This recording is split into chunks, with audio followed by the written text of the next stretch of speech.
when we are live on the things. We are coming back. We're gonna be back. I'm still Going alive. on YouTube and Facebooks. Yeah. Yeah. Gotta love stress. Nothing like stress. Indeed. Yeah. Put your thumb up real quick. Thumbs up. Other thumbs up. Both thumbs up. That's up. No. All right. We're good on YouTube. Yep. Good on YouTube. Excellent. Are we okay on the Facebooks? Someone says we have sound. We have sound. Can you? Yes. If you guys can hear me, give me thumbs up or On Facebook. comment down below that you can hear us. We're on USA Kilts. We are good All right. to go. We are on USA Kilts even. We're even on our own website. For Twitch or whatever it's All right. Very good. Cool. Hit the intro button. Good evening, Mr. and Mrs. America. Welcome to Kilts and Culture. I am Rocky. This is Eric. Victorian England had a huge influence on the fashions and styles that were happening in Highland dress in Scotland. Tartan is Scotland's gift to the world, and it is your personal heritage story. Howdy, boys and girls. Welcome to Kilts and Culture. I am Rocky. That's Eric. Today, two special treats. First special treat is we have a special person in the MC chair. Very special lady, Miss Emma. And Patrick's supposed to pull her in down there. There she is. There she is. Hi. Hi, Emma. How you doing? Lovely. Our other special treat. I'm sad you don't do the foot thing anymore. I know. Well, I dropped the thing off like twice now. We are drinking the Glenfiddich 15 given to us by Chris McFate. So I'm actually very, very anxious to get into this one. I'm a fan of Glenfiddich, and I don't think I've ever had the 15.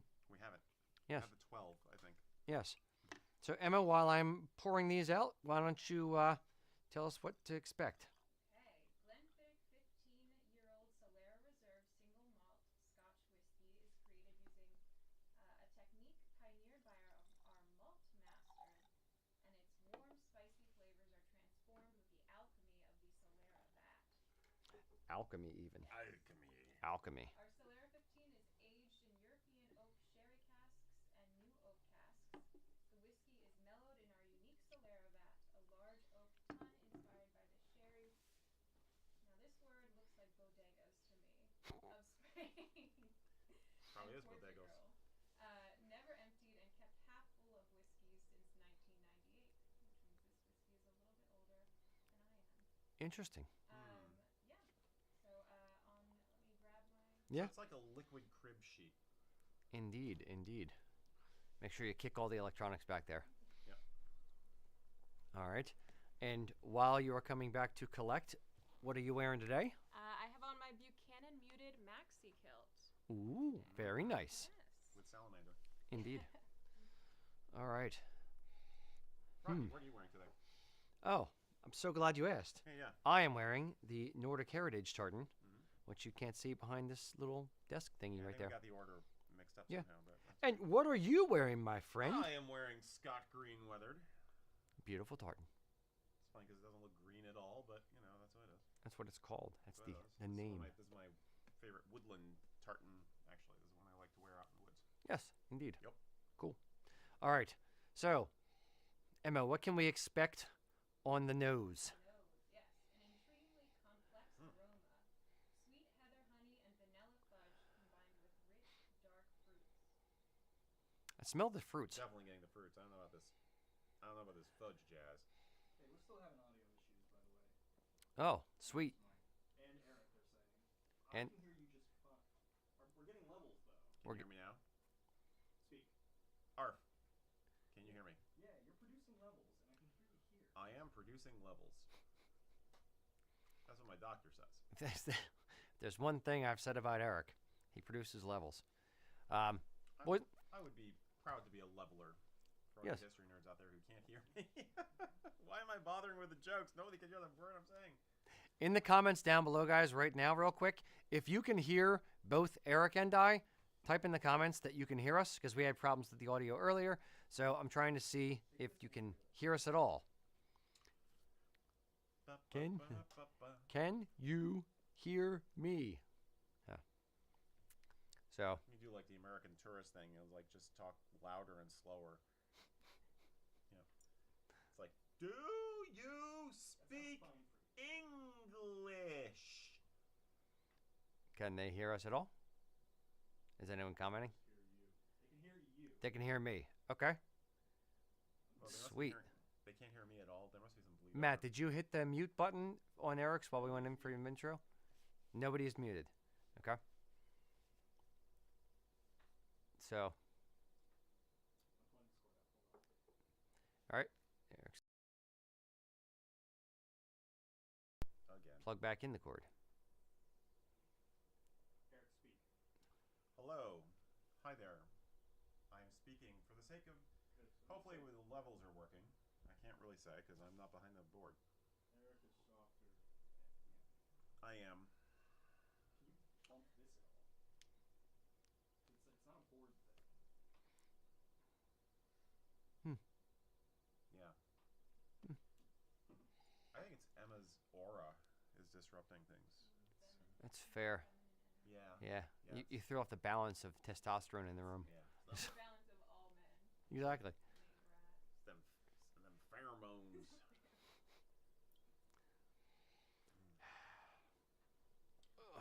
Yep. Red drip. Let's see.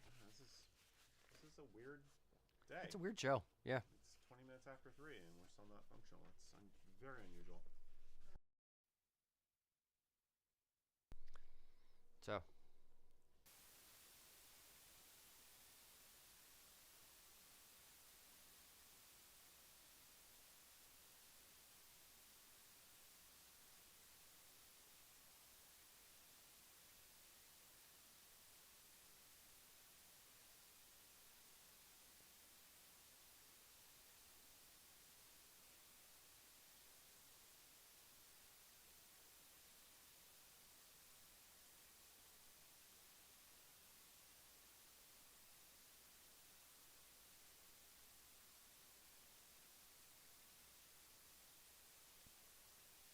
Complete shutdown and restart. Just static now. Rocky, speak. I'm going to speak. How can you hear me? I am talking.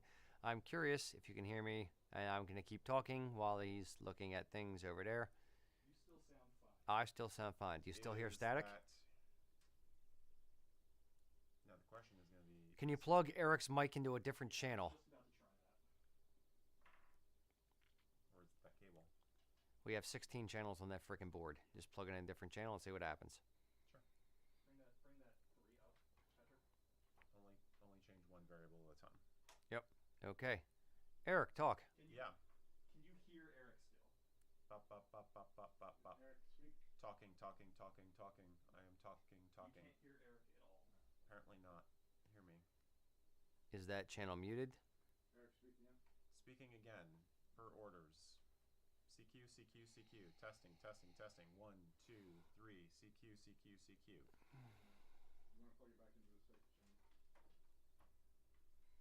Talk again. Speak again. Mother Mullahan's little lumpy lamb I can livers. hear Eric on here. Mother Mullahan's quick frozen hot water. Simply add heat and it's ready to serve. Those are things my dad used to do in the radio biz Yeah. for testing. Yeah. Bop, bop, bop, bop. Has anyone out there ever watched a train wreck in slow motion? They can't hear what you're saying. Oh. Yes, they can hear what I'm saying. Rocky just fine. Okay. So, I'll just talk. I'll just go like this all the time. yeah. Matt, worst case scenario, we can literally just move this mic to the center. Yeah, I mean, if you want to, but they can't hear Emma either then. Why? Because they can't hear Emma. They can't. You just said they can't hear Eric. You didn't say the. Yeah. Okay. Only you. Oh, sweet. It's the old Rocky all the time. Is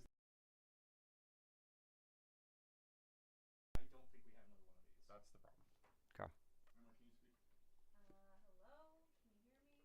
I've already made a note to replace that cable potentially. Okay. I mean, we consider we've been using that cable for what, 3 years, 4 years? Yeah, we might. Okay. Want to move the mic to the middle? I'm going to talk through this real quick. Board has power. Board is on. Board is getting signal from the microphones from everybody. Mm-hmm. Recorder is getting audio two of those places you can be heard. Between the board and the live stream, we have levels. There are no out, and how those levels look fine, right? Can we put a cord from the GH5 or GX whatever it's called, the recorder, to the computer? So we're No, this doesn't have an out. Doesn't have an out. Right. Shit. So it is not that the computer's not receiving sound. The issue is the computer's not sending sound for Eric and Emma to the live stream. So it's got to be a setting in. It has to be an OBS setting. Yeah. You want to take a look, Matt? I don't know. I mean, we had the concept fine. I don't know what's happening. So Again, these things happen. Before, Yep. in a different way. You should learn sign language. Okay, we're doing Oh, we this should. as mathematically as I can possibly do it. Are we still live? Do you want us to cut being live? Don't care. All right.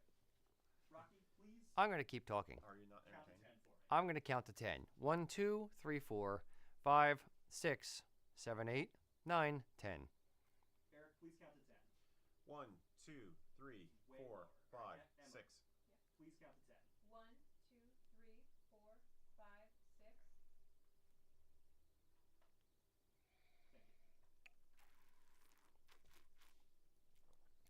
Thank you. Is Rocky camera scene attached? Yeah, your volumes are. Okay. That's a different thing, though. That's not the. Is the scene for Rocky cam on my audio only, or is the scene for the main cam on my audio only? I don't think that those audios are attached to scenes. Okay. Okay. It's not bad. Because the audio Very sweet.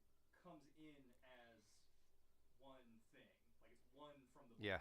Yeah. So it's not coming off the board right then. Do you want to run late or skip reviewing the whiskey or what? We'll. Let me see those. Not sure. We'll probably just run late. Depends on how we do with this. Thank you for all, sticking this out. Again, you get to watch train wreck in slow motion. Tech issues happen. I'm not freaking out. Eric's freaking out a little bit, but I'm fine. We'll just be here till 10 o'clock at night. Stick with us. We will get this set up. I'm going to make them stay the entire time. Indeed. Count to 10. 1, 2, 3, 4, 5, 6, 7, 8, 9, 10. 1, 2, 3, 4, 5, 6, 7, 8, 9. 1, 2, 3, 4, 5, 6, 7, 8, 9, 10. Now, can everyone out there hear us counting outside of me? Does Eric sound like he's a mile away? Can you hear him at all? Tell us down in the comments. Pretty please as we troubleshoot this. Levels here are right. Okay. Levels here. I'm talking through it. Yeah. Levels here are right. Levels here are right. Levels here are not right. So it's not what's being sent out, it's what's coming from the board to the computer. Okay.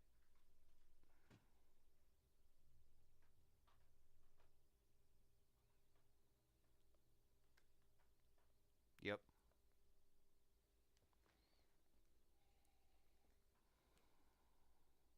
All right, well, while if we want to risk it, we can do the whiskey review now. What do you think? And If it's recording. yes, because that's recording. Those are recording. Levels over there are fine. Is Emma being recorded? So we're all being recorded? Yes, we're all being recorded. OBS. Okay. Yes, OBS is just So off. we could at least talk about the whiskey. Indeed. Okay. So, all right. So for those live, we're going to start talking about the whiskey now. Hold on, can I just Yes. because we are starting here, just give me a clap now. Sure. I'm going to give you a clap. Okay. Eric? All right. Emma? Lovely. We're getting levels when you clap. Emma, can you speak? Hello? Yeah, but it's just like it's all the way down here. Why? You just have to shout. I don't think that's even gonna like. Can you speak? Hello? 1, 2, 3, 4, 5, 6, 7, 8, 9, 10.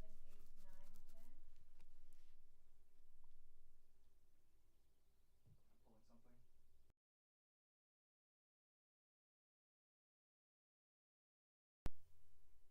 Pull that other cord that meant nothing, that wasn't plugged in anywhere. Maybe plug it into that one. Don't know. Don't know what's in Like it. an old phone cable. Like an old phone cord. Okay. Are you getting anything different now? Okay. I'm still getting different now. Yep. 1, 2, 3, 4, 5.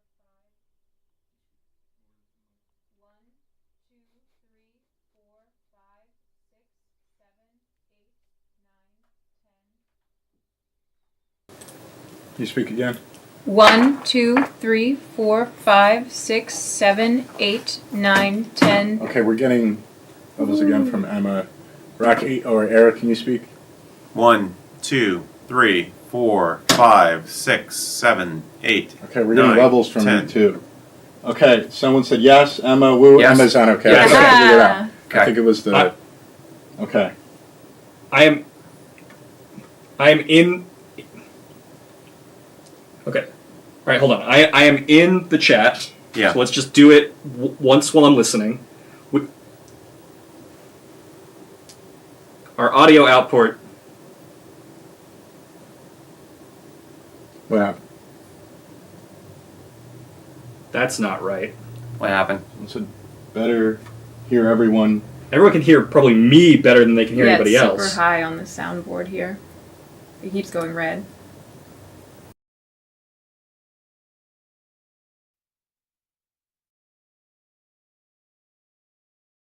OBS.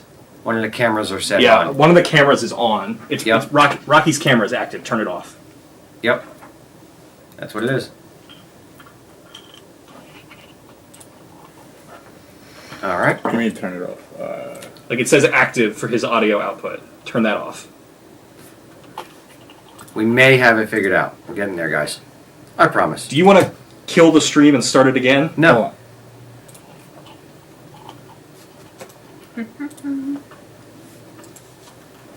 Mac, over there and help him. Yeah. Matt, ladies and gentlemen, Matt, yeah. You guys are doing He great. is the hero of the hour. Did you do it? No. So- I know it was a drop down near the top. Why is that camera even on? That's a Plugged great in anywhere. question. Which one? Is that Rocky camera? It shouldn't be on anywhere. It should only be recording to itself. That's a good point. Yep.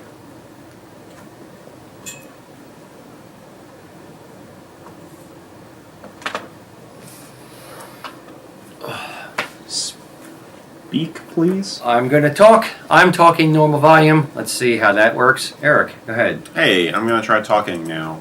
Talking. Aperture, Let's laugh. 95%. Yes. Walla Walla, You Washington. getting sound? Cucamonga. speak? Yes. Hi, everyone. How you doing? Let us know in the chat. Thanks It's for delayed, being so here. you gotta give it a second. Yep. Oh, it's still doing it.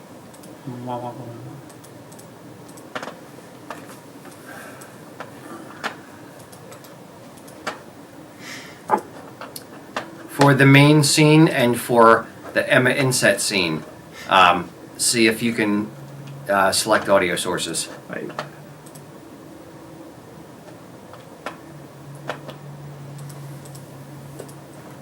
Yeah, that's what I'm trying to do. Let me check something out real quick. Thank you. Mm-hmm.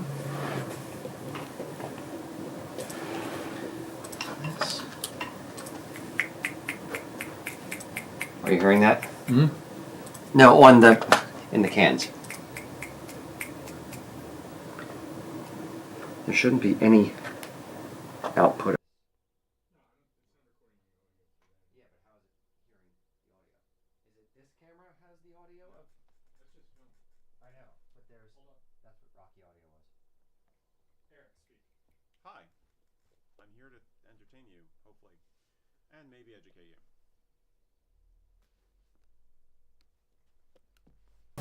It's my new sporn. See? Looks pretty. Yay. That's what that does. Okay.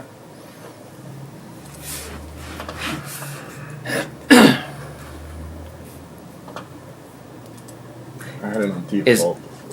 Is Emma's camera? Since that one is streaming as well, is there anything coming out of Emma's camera, Mike? That's where I'm going next.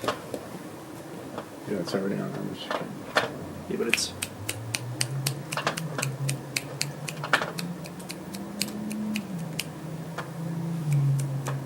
Matt, are you hearing this? Yes. Then it's this camera's audio levels.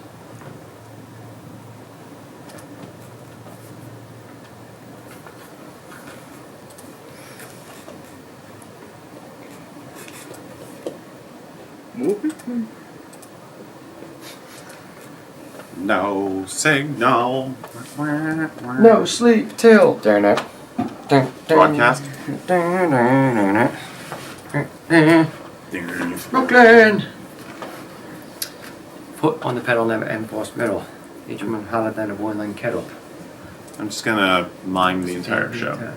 Sit to Sibby, I'll rock my ride. You're not hearing anything. On vacation. I'm getting where we're at. Beastie Boys. One of the camera is still being the audio source. One of the cameras. Yep. It's if you heard the snapping, it was Is Emma's. that what it is? Yeah, but it's not where that is.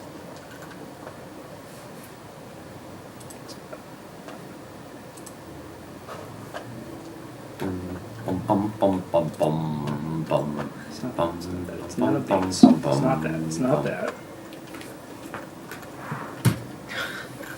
Nothing in this menu. Yeah. Oh, is anything down here, right? I don't.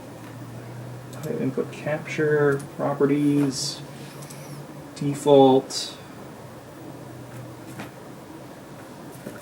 It's hard. It is. Miming is hard. Remember where I just found that.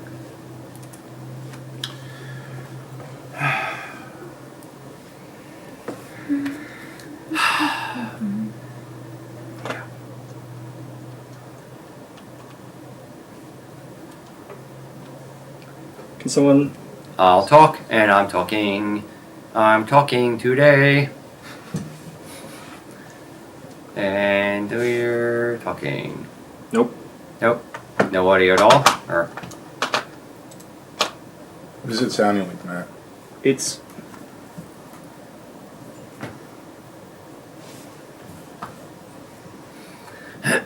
we are talking. You know, over 100 people are still watching us fiddle with this. So thank you, everybody that's being a real ride or die in the chat right now. Thank you, everyone, for watching us slowly. It's like. I just need more whiskey.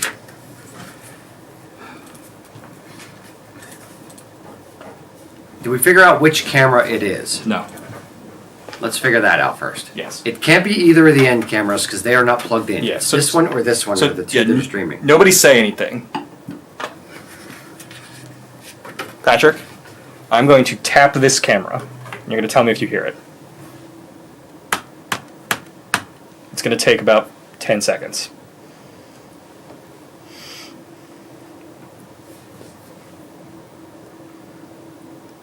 Keep tapping that. No, I don't think it's okay. Camera B. No.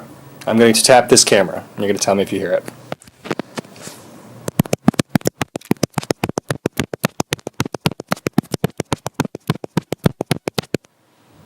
Yeah. It's this one? Okay.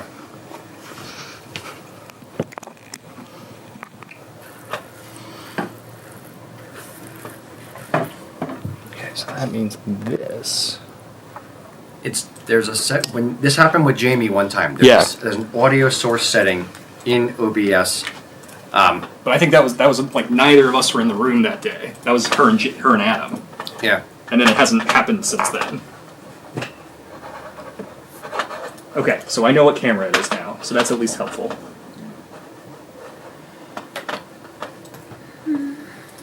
Since this scene. I'm sure there's something I could do visually Yeah. to entertain people. I know. Keep the show going. Shadow puppets. Audio output. I'm going to need you to listen here, Patrick.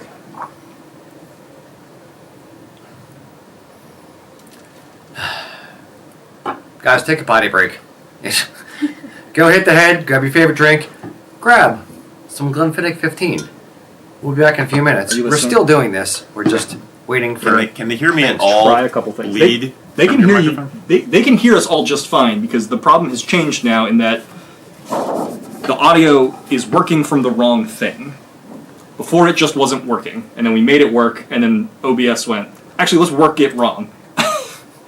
Is what's happening. OBS is grabbing the audio from that camera. From the microphones. Yep. That's not gonna sound good. Yep. Nope. But is it? People can hear us. Is Yeah. the thing recording? Yeah. So, I mean, I'll be honest with you, in theory, what we could just do is do the show.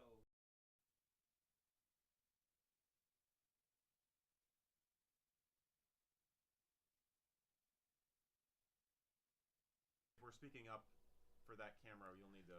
Do you want to adjust our level somehow, or Yeah. we just deal with it? We check. What about Emma though? Emma's also, I mean, it's going to catch her too. It's basically just the. Oh, is it omnidirectional? It's just getting. It's the scratch mic from the camera. Yeah. I mean, we could put like the microphone on it if you wanted to try and get a little better, like the Rode mic. If you want to, you're like, well, let's get the best sound we can get out of it. Yeah. But it's the drop down. I'm trying to remember where the hell Jamie had it. It was attached to the scene. Yeah, you're right, and I remember this happening, but like I said, this was definitely a month where I was not in the room. Right.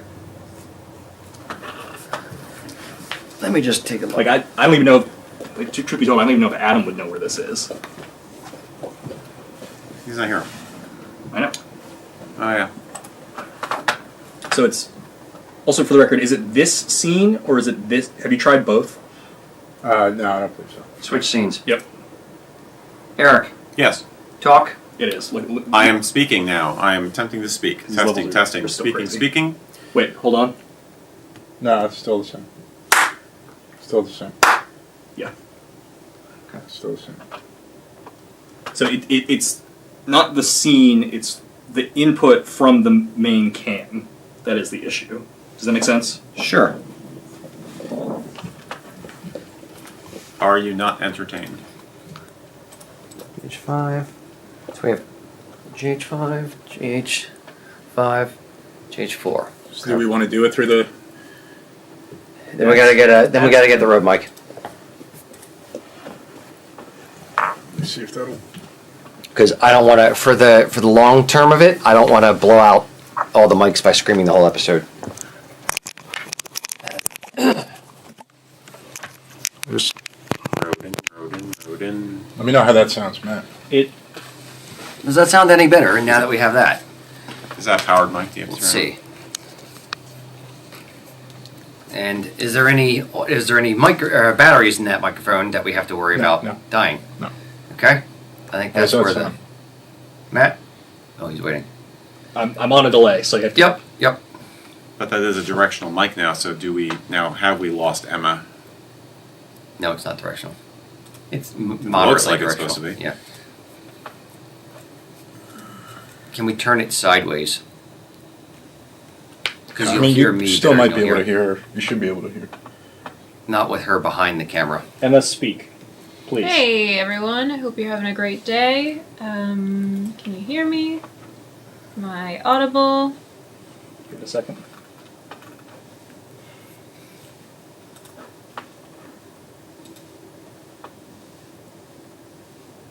She sounds fine. Now I'm going to talk for 2 seconds, and then Emma, I want you to talk so you can see how it sounds compared from me to her. Okay, yeah, I'm talking a little bit. Seeing y'all in the chat. Hi Jason. Hi Ryan. Thank you for your help.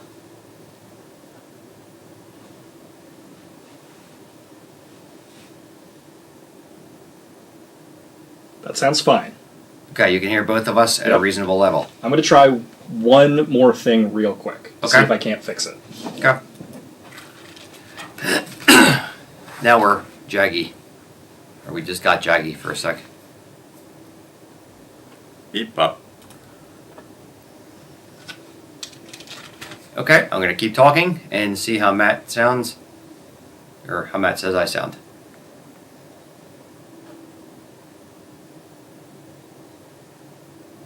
Okay. I'm going to keep talking now. You're showing me some kind of finger motion, but I can't tell what the finger motion is. I'm supposed to talk now according to Matt's finger, so I am doing that. Let me know if I need to be a little louder. Emma, go. Yeah, go ahead, you say something. Yeah, hi, and now I'm talking. It's my turn to talk, and I'm gonna do it well. Here. Hold on.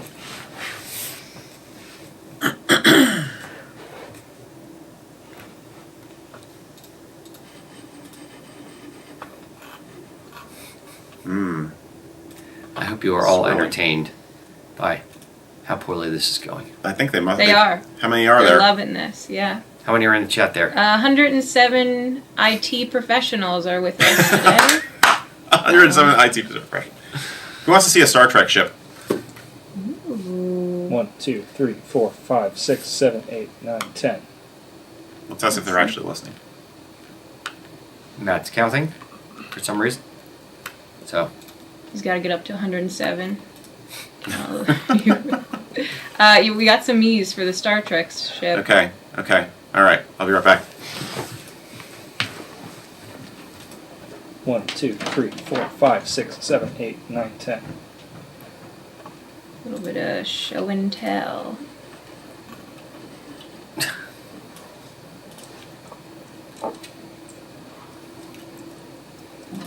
Alright, fuck it. We're just using the top mic. okay. We can't speak. Hey Micah, thanks for tuning in. I know you can't see me right now. Put me up there. There we go. We're just going to use the top mic. It's going to be what it's going to be. Okay.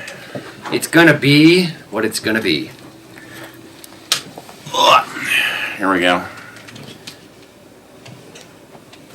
Not gonna be in focus. Space. Ooh. The final frontier. Kilts, the final frontier. These are the voyages of the starship Eric. I don't remember what we named the ship. Floaty McFloats a lot. Yeah, this is a model I did for a film that my daughter did in high school. She had to do something for her history class, so she did a Star Trek episode, and so we invented our own ship for it. So it's a kit bash. I will say currently nobody has to speak up above their normal volume. Where Okay. we're speaking is fine. All right. Did everybody like the whiskey? Toys All down. right, Let's get back yeah. Toys down.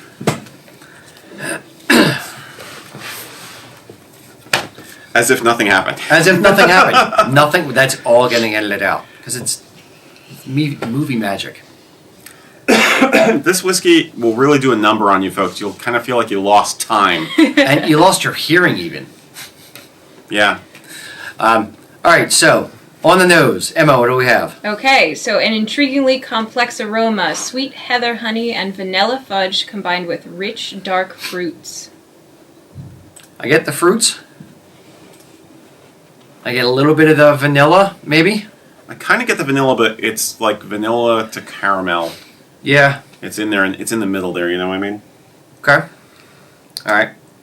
What do we have on the palate? On the palate, yeah. So silky smooth, revealing layers of sherry oak, marzipan, cinnamon, and ginger. Full-bodied and bursting with flavor.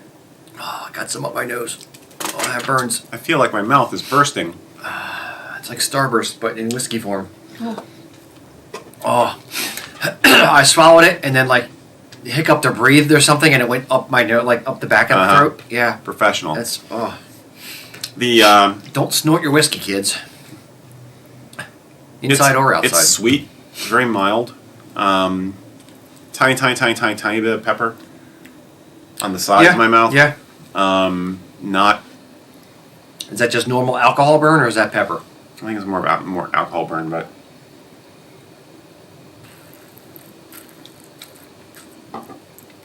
Emma, what are you getting there? No, it's a little bit peppery on the end.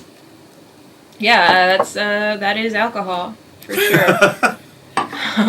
First time I forgot to taste it. Yeah, I think maybe the cinnamon and ginger I could pick up. I am not a big whiskey drinker. Okay. Give it a touch or two of water there, or a drop or two. I think I overwatered it. But... Making a whiskey cocktail. Not intentionally. Yeah. Oh. The water cut out all the pepper, all the alcohol burn, Ooh. gone. Yeah. I'm getting more Pour a touch peatiness. of water in it. Yeah, I think some peatiness came out with the water, actually. yeah. Yeah, a little bit. You too? Yeah, Okay. a little that dirt kind of roughness on the tongue, Mhm. kind of thing. Okay. A little bit of the old iodine. I'm going to start a whiskey. I'm going to call it Old Iodine. Like a real subtle on the iodine. The peat, yes. The iodine, tiny little bit. It's pronounced iodine. It's Irish. Sorry, Mom. The not enough to scare anybody off. If you're not a fan of like an Isla, it's not enough to. It's not going to kick you. No, not at all. Yeah, not bad. It's not bad. I'm not amazed by it. Yeah, I would want more out of it, but I wouldn't. But it's not bad. Like if this was a 12 or something like it would be a very good 12 and okay 15. I'll put it that way. All right, Emma. Yeah. Give me a score, 1 to 10. Don't be afraid of the decimal. Get in there. Yep. 2 or below is like, hell no, wouldn't drink it. I'd refuse it. 8 or above is I would drive somewhere to go get it. I love it that much. All right. Yeah. We'll say a 5.5. I don't mind the finish on it actually, but yeah, Okay. not my cup of tea necessarily. Fair. It's not tea, it's whiskey. But that's true. Yeah. That's why I'm confused. Yes, Yeah. yes. You're like, this doesn't taste like tea. It would make for one hell of a tea, that's for sure.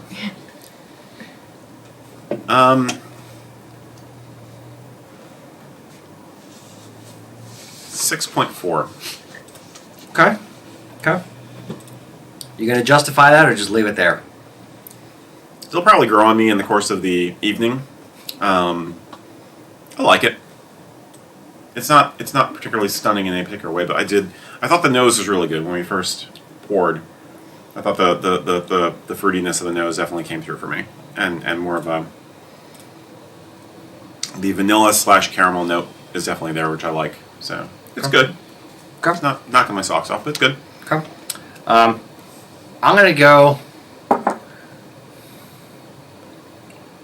7.1. It's good. It's not Yeah. spectacular, not over the moon. I'm not factoring in price with this. I'm just saying, based on the flavor of it, based on the quality of it, 7.1. So, Okay. cool. There you go. Yeah. That's our review of the Glenfiddich 15. And thank you again to Chris McFate. Thank you, Chris. Cheers. All right. So Eric, why don't you start us off with a question? Hey Eric, why don't you start us off with a question, since we're not behind at all. I could do that. And we have to do the show extra fast now because we lost some time, so we're going to do everything as a speed run, right? Stop 1 Frame it. second. Fuzzy. That was the off button. Yep. Okay. Fran McGregory asked us. So she's seen she's been keeping up with current events. Why did you make an Appalachian tartan or Appalachian? It's beautiful, but I'm curious about the history and the idea behind it. That's a great question. That is a perfect question for today. Yes, as it indeed. happens. So, bit of housekeeping. We, as in Emma and Jillian, did a tartan called the Appalachian Folklore Tartan. It's on our website right now, limited edition.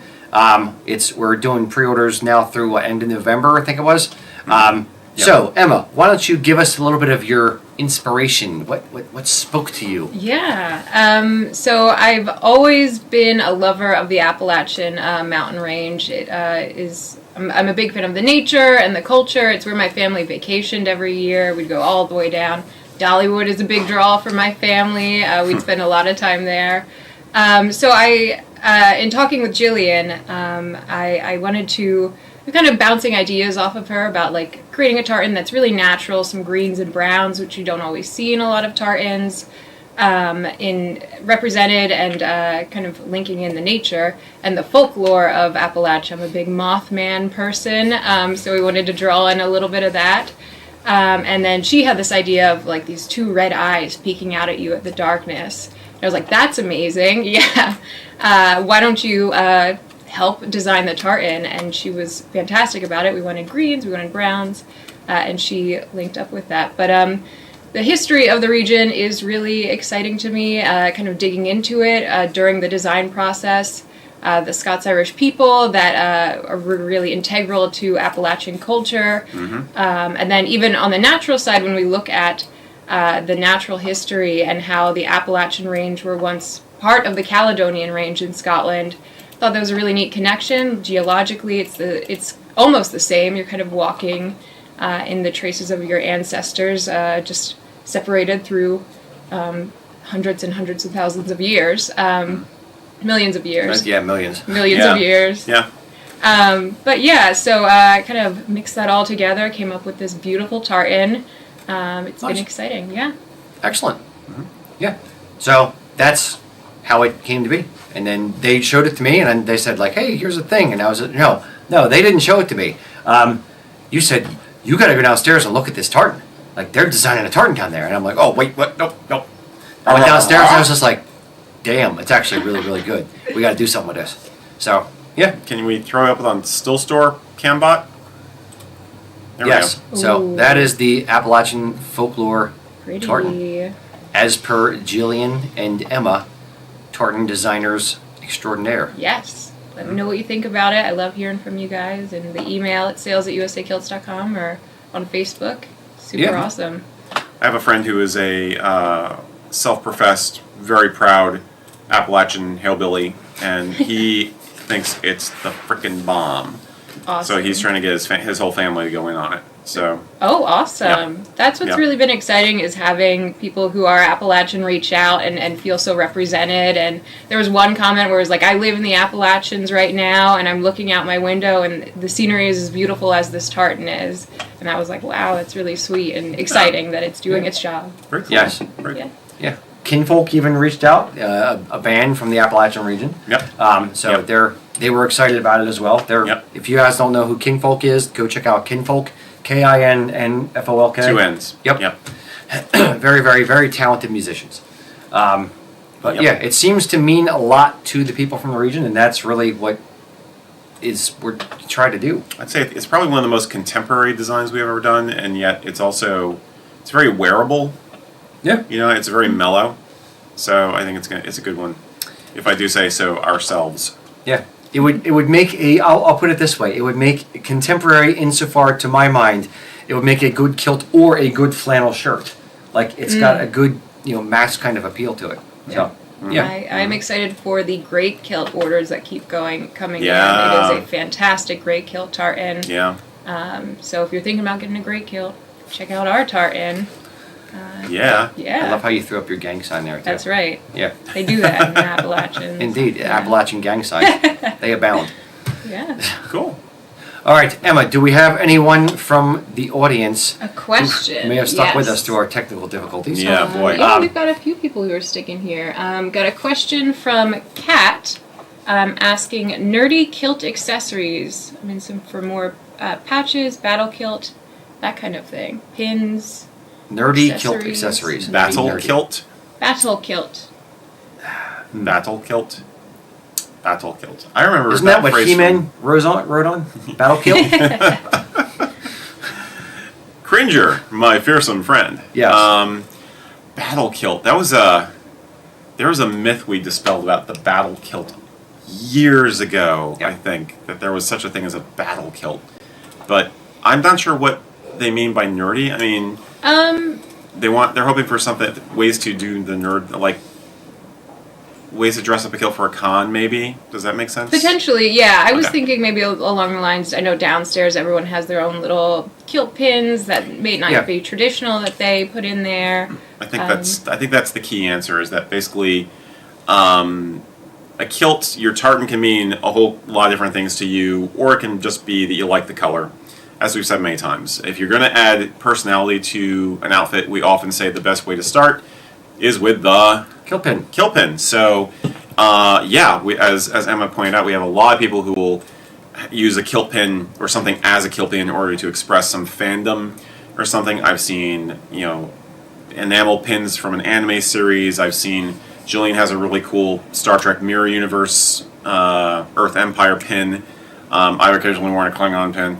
I've seen guys who do like the Mandalorian clan symbol as a kilt pin. So that's the way to start. Just for fun, so you get that little like, oh, I know that. We're fans of the same thing. But nerd is in the eye of the beholder. Yeah. The kilt pin in my mind is the easiest. It's just a piece of jewelry on your kilt. A little bit of bling on the front of you. That is a great place for personal expression that doesn't fight with the heritage, so to speak. So it's a great option. Any kind of fandom type thing, or if you have an old brooch that was your grandmother's that you really want to honor her, or like Sean Smith has a feather kilt pins that he just got recently. Yeah. So that's where you can play with it a little bit and still look traditional. So I think that's a good thought. Yeah. Yeah. I think basically, I would think about how you want the outfit to look as a whole first, and worry about the nerd part after. You know what I mean? It's basically make sure you look great for whatever you're going to, regardless of any special in-crowd dog whistly fandom type accessories, and then add those in. I mean, we have seen people who have done like full kilted cosplay things, like there's kilted Star Wars guys out there, as I'm sure most of you know. But I'd say the bottom line is to imagine your kilt as part of your wardrobe first, just like you would anything else, and then add in your personality on top as a layer. There are tartans that people will choose for fandoms or nerdy aspects. I mean, there are certain colors and stuff that lend themselves to different fandoms on top of whatever other meaning you want to use. But yeah, just the bottom line is have fun with it and take context into account, as we always say. Yep. Y'all. Indeed. All right, next question. Sure. All right. I'm going to do one from one of them women folk here. Sue Becker asked us, are there rules, quote unquote, or recommendations on footwear for ladies when kilted in a formal or semi-formal outfit? Or event context, I would say. So, shoes. Oh my god, shoes. I would say it starts with, it depends on the context. So is it formal, is it semi-formal, is it casual, and go from there. So we'll bring in Emma for this one. What would you wear to a formal or a semi-formal type event? Right, yeah. So kilted at a formal event, I think for the most part, if it's a very, very formal event, I would probably lean more towards wearing a gown with a sash over top. And in a very formal, I'm pretty much only in heels. If you have issues with heels, flats would totally be okay too. But I'm leaning more towards heels, pumps for a formal or semi-formal event. If we get a little bit less formal, I do like a good boot for day wear. Clogs, I'll wear platforms, a small platform around here. I like a little bit of extra height. But yeah, so I think there's a lot of different things you can do. I always try to match my leathers in my shoes if I'm going for something along those lines. So yeah, formal I would say heels, semi-formal I would say heels or a flat, something along those lines. So are you including like cocktail hour kind of events in the semi-formal category? Yeah. Like where you'd have a kilted skirt or a maxi kilt or something? Yeah, for a cocktail event I would definitely wear a kilted skirt, maybe a sash with it, maxi kilt. In the 6 outfit video, I wore a cocktail level outfit. I had a pair of black heels on with that to kind of step it up a little bit more. Yeah. Okay. So this is oversimplification, but it sounds like the goal is A, comfort, depending on the event. If you're not comfortable in heels, don't wear heels. But like we say for the gents also, don't let the shoes override the outfit. I guess, right? Yeah, you got your beautiful tartan on. Definitely don't pair it with some crazy kind of shoes, unless that's what you like to do, by all means. But I would kind of make a cohesive outfit, kind of keep everything in mind when you're selecting the heels or platforms or whatever you want to go with it. What would you think of, my thought is, if it were me, I would make the tartan kind of the centerpiece and the shoes, minimalist, not have something, super loud over the top, because I want the tartan to really be the thing that kind of stands out and speaks to people. Or if I'm wearing a tartan ball gown kind of thing, and tartan silk or something like that, then I wouldn't want to have everything compete.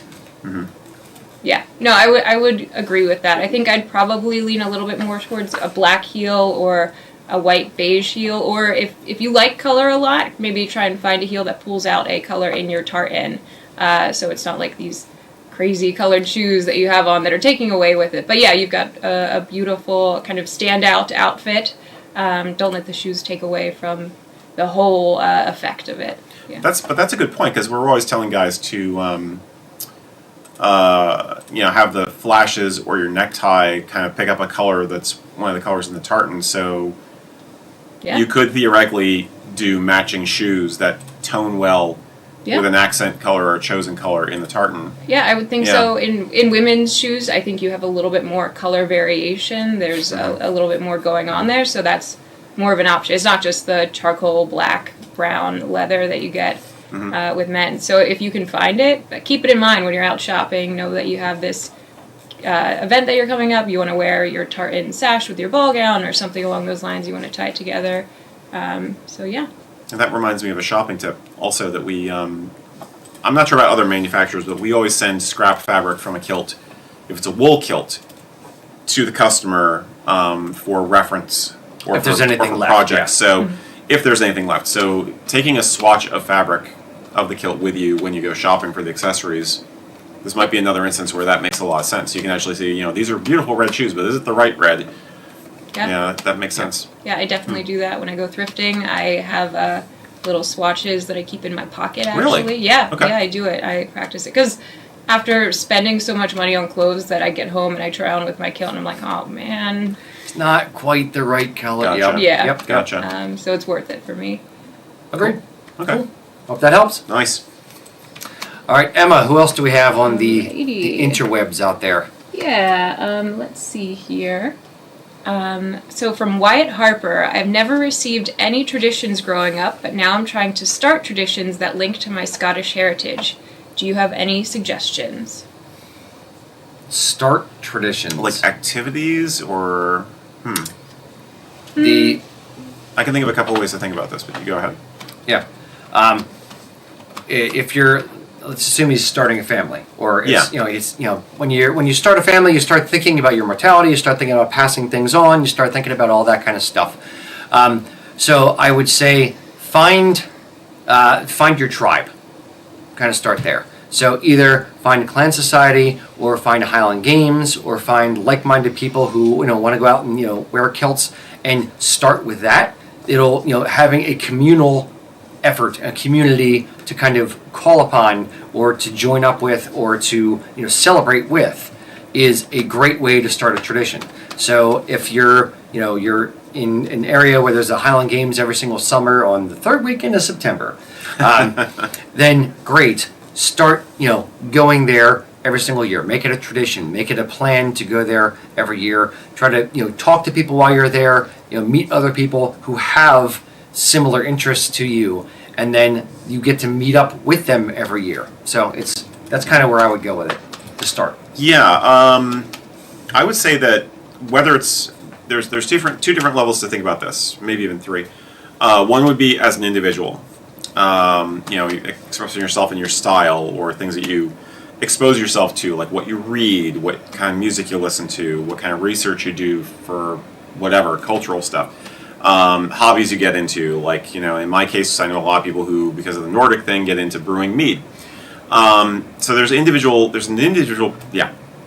Boop. Try again. There's an individual approach, but then there's also a family approach where you're trying to share an experience with people who are close to you, either blood family or found family. And in either case, but especially with the latter, it comes down to forming a habit. So think about the calendar would be my advice. Basically, how much of a big deal do you make out of New Year's? Maybe you want to have a Hogmanay party, or start simple and make sure that you try to watch the fireworks from Edinburgh Castle with your kids. Little things like that. Let them stay up for that special thing to see the fireworks from Scotland. Think about other things you do around the holidays is the easiest way to start, honestly.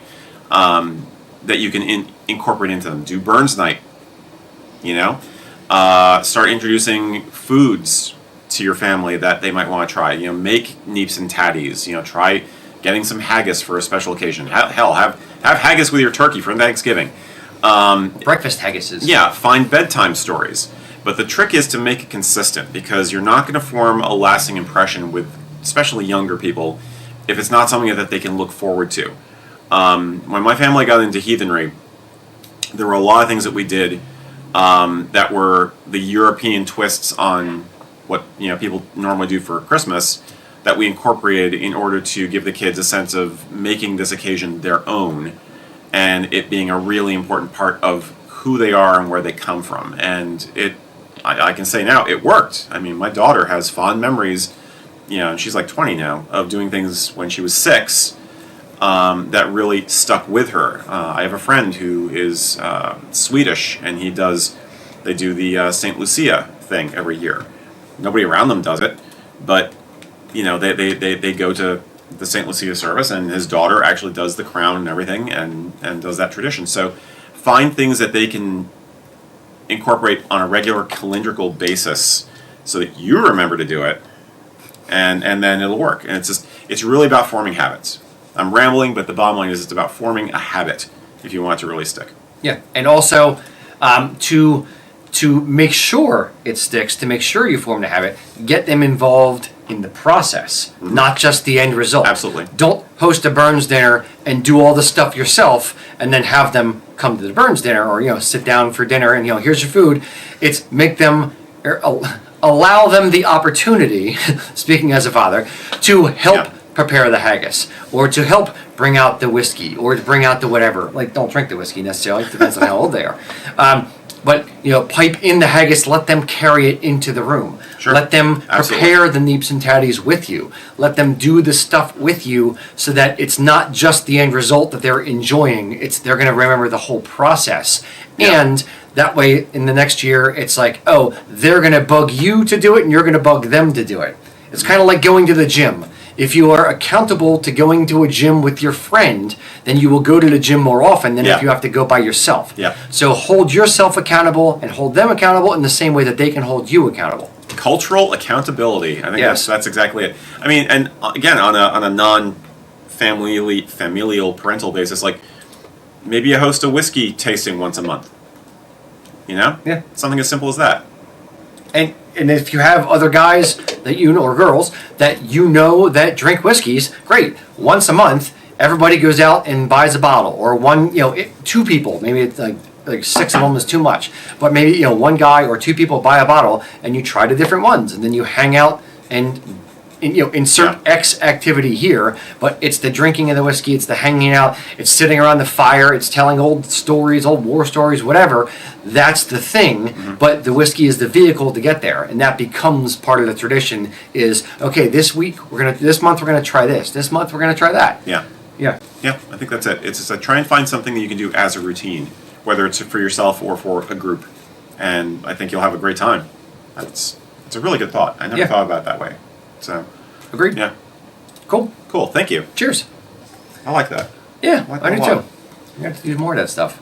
Yeah, like I'm thinking about like our Halloween traditions are now, we go out together, me, Kelly, and Liam, and we pick out the pumpkins together. And we have an idea of what we want to carve before we go, so we know what shaped pumpkin to get. And then we have, a small, medium, large for the family members. So we always get 3. We never do that. Well, no, but we each have our own designs, and we all help each other do it. And it's now just become a thing. And I would, as a holiday grouch, for all of it, I would never decorate. I would never do anything. I think Christmas lights are pointless in the fact that you put them up and take them down like 3 weeks later.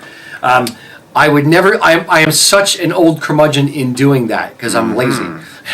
But it's become a family thing, and I am held accountable from my son and from my wife. And then I had to remind them, hey, we didn't carve the pumpkins yet. We only have 2 days till Halloween. Oh shoot, okay, we got to do that. So we're holding each other accountable. So it really does matter, and it really does keep it going when you're holding yourselves accountable. I think you want to make sure it doesn't become burdensome.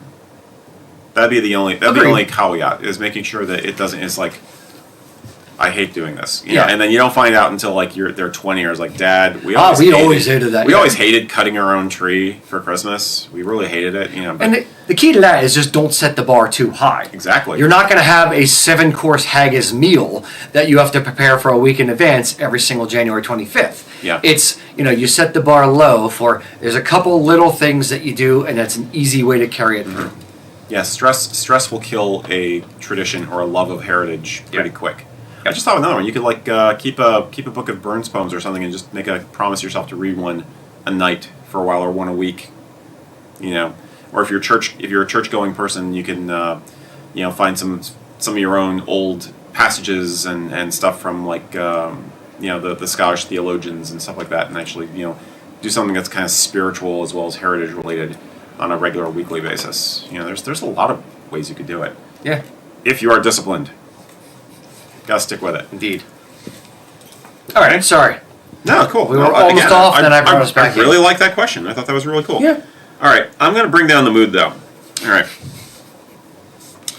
The Irish War Pipes said to us, hey, could you all do a show on fake kilt shops on the internet? I was just contacted by somebody calling themselves USA Kilts, all caps, asking me to purchase before the Halloween sale ends. I fear many people have lost money on these false front shops set up in India and Pakistan, especially since the names are so close. So, we sadly do have some experience with this one. Yeah. Witness the fact that the example included our name. Yeah. As a rule, we do not speak negatively about competitors. I'm making this much of an exception for people that rip others off. And I'm going to kind of leave it with that. So the one that he's talking about there is USA Kilts with a Z. There's another one called USA Kilt Shop. Mm-hmm. Not us.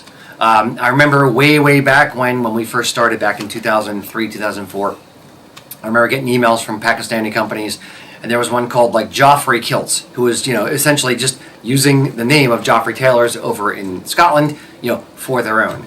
So there are several less scrupulous companies who will trade on the names of other companies.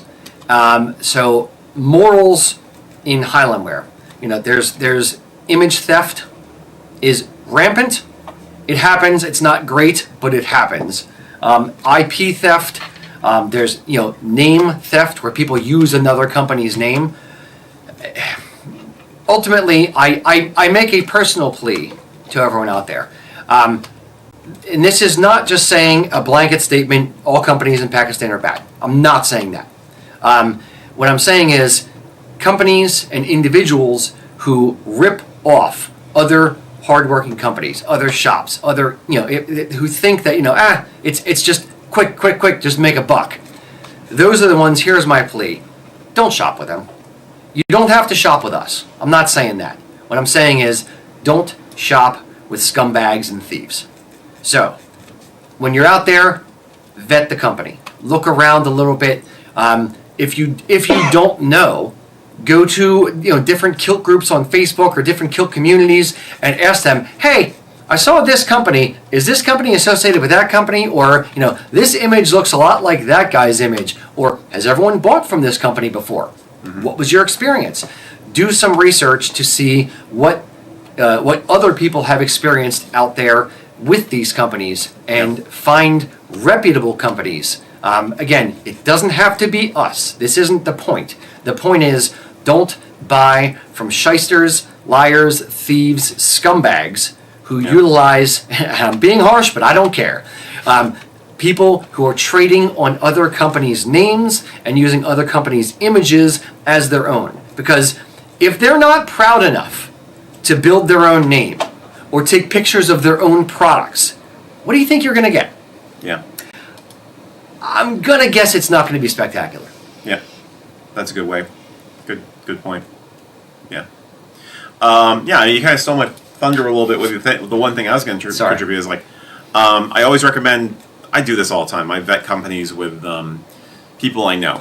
So I would say, definitely check out an online group or friends, Kilts and Culture or Brotherhood or one of the other kilt groups out there, and find out what people think of this company before you buy something from them. And if the deal seems too good to be true, it probably is. And yeah, I mean, I think trust your instinct. It's not that hard usually to tell when it's not a good thing, when it's actually something that's trying to pull the wool over your eyes. And I would say, if you find one, if you run into one like this gentleman did, tell people about it. You know, shut those people out. Get the word out that they are no good, and help protect your brothers from getting screwed over also. Yeah. So Yeah. Unfortunately, when it comes to USA Kilts with a Z or USA Kilt Shop, both of which, not us, when we saw them first pop up, we actually went to Instagram and to Facebook and said, like, hey, they're using our name, and they were like in all of their descriptions, it was USA Kilts, spelled properly. And the two main social media platforms took them down, but then they allowed them back in. And then we had a bunch of customers kind of pointing about it, and they all reported them as spam, and reported them as fake companies, and and it's been an up down thing. They've been back up for a while, but it's just not cool. If you have a good idea, start your own thing, do your own thing. You don't need to glob on to someone else's thing. You don't need to steal other people's ideas, other people's images, other people's tartans, whatever it is. Do your own. And it is playing whack-a-mole for sure, but it's a fight we have to engage in. This is the state of the world. I feel especially sorry for really bespoke art. I mean, we do bespoke stuff, but sporn makers, knife makers, people like that. They have their images ripped off all the time too. Or Doug Kavanaugh from Celtic Hammer Club, who had the nightmare of his most popular design becoming, all over the frickin' internet and being stolen by everybody, and not to steal thunder from the interview coming up, but he actually found it used in a video game once, and had to contact like Bethesda to say, "Yo, Ubisoft." Was it Ubisoft? Okay, Ubisoft. But you get the point. Yep. So it's we are all in this together. Yep. One could say. It's the stealing of stuff from artisans. The other one example that just popped in my mind was, I remember Robert Pell from R Kilts had a company in Pakistan send him images of his original design. It was like, hey, we can make this for you. You should buy your kilts from us. And he's like, no, I make my own kilts. That's my design. Don't do my design. And they were like, yeah, if you don't buy it from us, we're just going to sell it anyway. And they started copying him. Or who's the one that made the kilts in Minnesota or whatever? Angry Bastard? No. It was a woman-owned business. It was her and her partner. Yeah. No, it wasn't Minnesota. Excuse me. It was Seattle. I remember who you're talking about. Oregon. I can't remember her Yeah, name. it was out West Coast. Was it Alt Kilts? Yeah, no, it wasn't all Kilts. Jeannie was great too. I love Jeannie. She since closed. But there was another company, and it's companies that just go, ooh, that's a different image. I'm going to copy that. I'm going to copy that. I'm going to copy that, and taking different companies' designs and just knocking it off. Yeah. Just do something original. Do something yourself. Why rip other people off? Because it's cheap and easy. It's not their goal to do something original. They're not in for the art. I know. So, anyway, again, sorry for the rant, but please don't shop with those companies. I understand the price is tempting. I understand the price is low. It's $40, $50 for a kilt. But don't do that. Go to a company who's not ripping other people off, who is taking pictures of their own designs, who does have an original name, and buy from true artisans who are actually making this stuff and not just trading on the name of somebody else. Yeah, and you do get what you pay for. I mean, a kilt that cheap is going to be crap. A sporn that cheap is going to be freaking cardboard. So, yeah. Cool. Grr. All right. Sorry for the rant. But, indeed. Emma. Okay, all right. Give me something positive. Give me a nice, so fun, fun happy one. question. A very fun. Jared Zimmer just got married at the end of September. Congratulations, Jared, sorry. Also tough. He wants to know, he would like to get his wife a maxi kilt. Do you accessorize the same as a man's kilt, like a kilt pin, sporn, etc.? So, ladies' question. Sure, maxi kilt. Why don't you kick it off then? Yeah. Yeah, I'll start us off. How do you accessorize your maxi kilt? Yes. And explain what a maxi kilt is for those who don't understand. It's one of our model names. Yeah, so the maxi kilt is one of our newer models. It was released earlier this year. It differs from a little bit older models of hostess skirt and kilted skirt. In particular, it has more of a flare shape to it. It's also constructed so it can withstand some of the heavier weight materials. So we do 12-ounce polyviscose in it, 13-ounce wool for maxi kilts. And it's got a little bit more fabric in it, which is really nice. And you get some heftier straps like you'll see on a men's kilt rather than the thin ones on a kilted skirt. So how I accessorize mine, I'll usually do a kilt pin, just any kind of, sometimes I'll do non-traditional ones, but a lot of times I just use the men's kilt pins, but they're for anyone. And I tend to stay away from sporrans, just because the sporrans that we have, and we do have ladies sporrans, but I gravitate a little bit more towards the men's designs. I like the brown leather in particular, and some of the more intricate sporrans, but they're very, very large on me. They would take up a big chunk of the front of my kilt or the side of a kilt. If I did wear a sporran, I'd wear it a little bit off to the side. So for that reason, I tend to avoid the sporrans, also because I'm at my desk all day. I don't necessarily need one when I'm wearing my kilt. But definitely there are some ladies who do wear sporrans. Especially if you have the body shape to pull it off. Definitely, it's extra pockets. Who doesn't love an extra pocket? And then let's see, belts. I'll sometimes do a belt. Sometimes I'll go without a belt. Let's see, hose. Men's outfits will have hose. I will sometimes wear hose. I like to wear hose when I wear tall boots. I'll cuff them over the top of the boots. I typically don't wear flashes with mine, but some ladies definitely do wear flashes. I had a lady in the store today. She looked fantastic with her hose and matching tartan flashes to her Tara Murphy kilt. So there's a lot of experimenting I would say she could do. Try out a few different things, see what you like. That would be my best suggestion. Now, when you wear a kilt pin, a maxi kilt, as we define it, is essentially below the knee. When you wear a kilt pin on yours, do you wear it up like mid-thigh kind of thing, or do you wear it lower on the kilt? Yeah, so when I'm wearing my maxi kilt, I kind of imagine if I was wearing a men's kilt where that men's kilt would end. So I do wear it up on my thigh.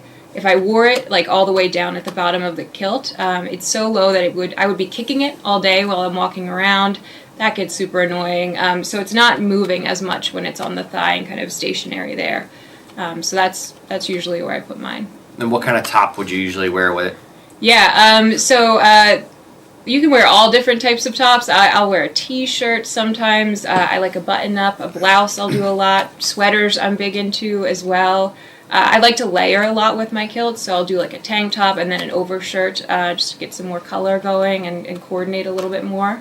But there's a lot of versatility. I would say there's not too many shirts I wouldn't wear with a kilt, but you know, maybe. Not a plaid flannel shirt. I actually have a solid color saffron kilt that I wear my maple leaf tartan shirt with. So which look awesome. Yeah, thank you. Actually made sure we got a photo of that, so you guys will see that in edited version of this show. Aha. Yep. Because gotta get those images. Indeed. So, kind of stole my thunder with some other questions we had written down here for you there, Emma and Rocky. So I do want to thank, Denise and Victoria and for putting their questions in, and Andrew and. Well, how dare we have a rambling discussion where we discuss different parts of a woman's outfit? Let me have a woman on the show. While we're talking about general ideas, guidelines for a woman's outfit, I will throw this one back in. Denise Thane had asked us, how do you balance looking professional in ladies' kilt outfits? For instance, and most importantly, how do you avoid it coming off as a sort of a schoolgirl effect? So this probably has to do more with tops and such. So how do you make sure you don't have that, sexy schoolgirl Halloween costume Britney Spears vibe? Yes. Yeah, the Britney Spears vibe. Yeah, I definitely feel you, Denise. I run into this sometimes when I'm getting changed. I'll put on a whole outfit and then look at myself in the mirror and realize I look like I'm on my way to Catholic school, and then back to the fitting room for that. So I would say that there are some things you can do to avoid that. Number one, a big thing to think about is the length of the skirt in combination with the top that you're wearing. I have several mini kilts. I tend to avoid wearing my mini kilts with like a button up or a white shirt with a collar, something like that. It gets very uniform very quickly. And I'll also kind of dress things up sometimes with tights underneath, or leggings also can kind of help dull that effect. I would say just avoiding some things that look typical uniformish would help with that. So you don't want to basically to avoid the waifu. Yeah. Look. Yes. Okay, Yeah. Yeah, I think that the leggings make sense to me because you can have a color there. And you can actually tone with a color or go with a neutral, so that but you're I think the bare skin on the legs is definitely a problem for that. What about when I think about the schoolgirl waifu thing, I think like, the sailor top or the collared shirt with the ribbon tie. White socks. Yeah, white sock. I mean, does that make sense? Yeah. I would definitely say if you're someone who is interested in wearing hose, kind of keep that in mind. You kind of get those knee-high sock effect. Yeah. I find that wearing it with boots kind of dulls that. You don't get that as much. But yeah, so shoe choice also you can factor it in. But I would say that there's a lot of experimentation you can do with the outfit and give yourself a little bit of extra time if you get to the mirror and you look like a schoolgirl, you look like Britney Spears, get back into the closet, you gotta try something else on. But yeah, I would say don't worry about it too much. Avoid those things that we talked about, and you'll probably be pretty safe. I think I build it up in my head sometimes when I'm getting dressed. I'm like, oh, I look like a schoolgirl, because you see the tartan skirts and you think. But I think more and more as more ladies start wearing it, we're kind of moving away from that, which is positive. I think some of those looks are definitely fashionable right now too, especially with the younger people. All those crazy kids out there. That trend may dissipate. But I mean, if somebody wants to look like Britney Spears or look like they stepped out of an anime, okay, fine. But it's context, and what you're saying is exactly what we tell the guys. I mean, I'm a broken record with this, but if you're not sure about the outfit, check yourself in the mirror, try things out at home, so you're sure. I think, and you mentioned length, right? Yes. Yeah, because I think like Jillian wears a lot of outfits where the top is that kind of shirt we're talking about, and she'll often use a ribbon tie, but she's using a longer length kilt skirt, so she gets more of a dark academia vibe. If she wore the exact same top with a mini kilt, the overall impression would be very different. Yeah. So. Yeah, I would also say thinking about how you're accessorizing with it. When you're putting together a whole outfit, you kind of get a more sophisticated look to it when you're thinking about the colors and kind of combining everything together. Jillian is dresses, I would say, like a maximalist. She always has a lot going on, but it all coordinates, and it doesn't look like a uniform that someone just picked a white top and a navy vest and a mini kilt on and looks very schoolgirl. So yeah, kind of step up the outfit a little bit, I think also helps cut that out. Cool. Thank That you. helps? I have other questions for you, but we'll get to them in a little bit. Yes. What do we have from the interwebs out there? Alrighty, yeah. So let's see. Dalton Parker. Oh, wait. Actually, pause. Before we go any more, we have to do our Kilt Ambassador of the Month. Oh, okay. Our ambassador today is the one, the only, Sean Smith of Cleveland, Ohio. Sean holds degrees in Spanish and organizational psychology. For the past 20 years, his work has been in marketing, and currently he works in marketing automation development. Sean first wore a kilt way back in college, but he lost it. So fast forward to about 10 years ago, Sean and a group of 6 friends of his were going to the Cleveland Celtic Festival, where they stumbled across a kilt vendor. They all agreed to go in on kilts together. And as they say, the rest is history. Since then, Sean has become, as we say in the kilt biz, a peacock's peacock. He's wowed the community for years now with his exuberant style. Where does his inspiration come from? Well, Sean's an all-American mutt. But on the Celtic side, his great-great-grandfather came over from County Cork during the Gorta Moor. On his dad's side, he can boast descendants from the House of Canmore, as well as the McAlpins.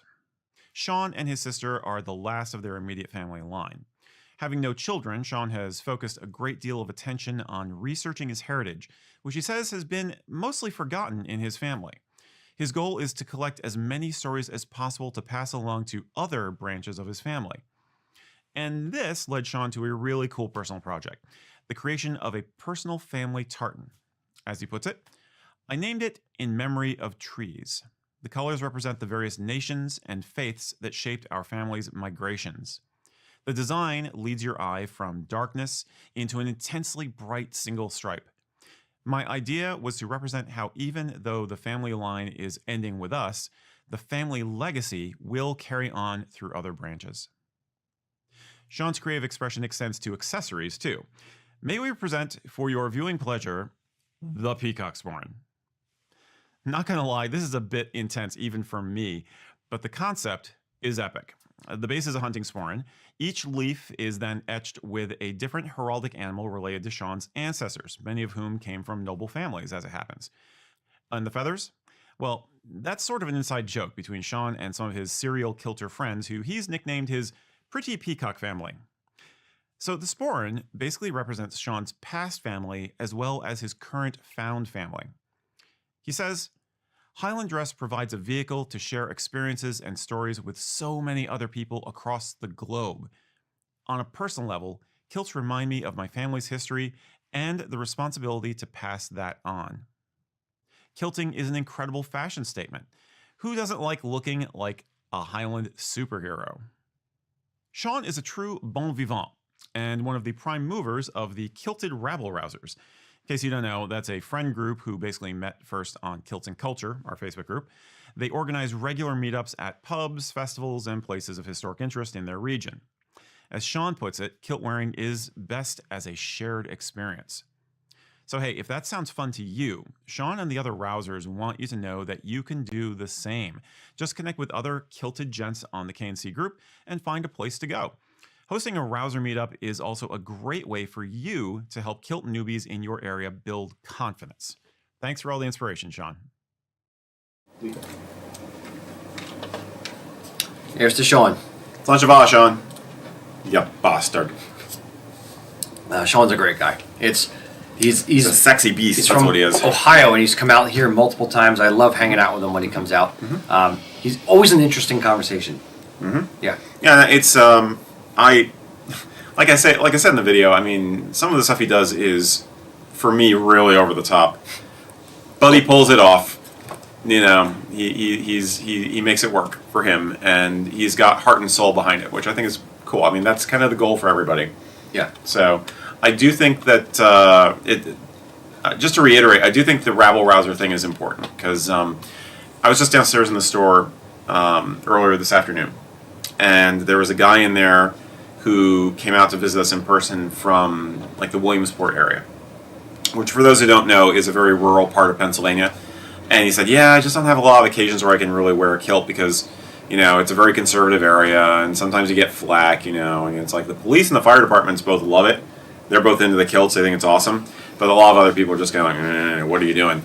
So I pointed out that if you connect with people on the Facebook group, ours or another, but especially because we got the rabble-rousers thing going, you can find like-minded people, and people organize meetups so you can go out and be in the company of other kilted men and have a really good time. You know, like Sean says, you know, kilting is an even better experience when you're doing it with friends. So you might have to drive a little bit, but if you're looking for an excuse to wear a kilt, there are other people who are too, so go for it. Yeah, and they're genuinely fun, nice people. Yeah. So, at least the ones that we know.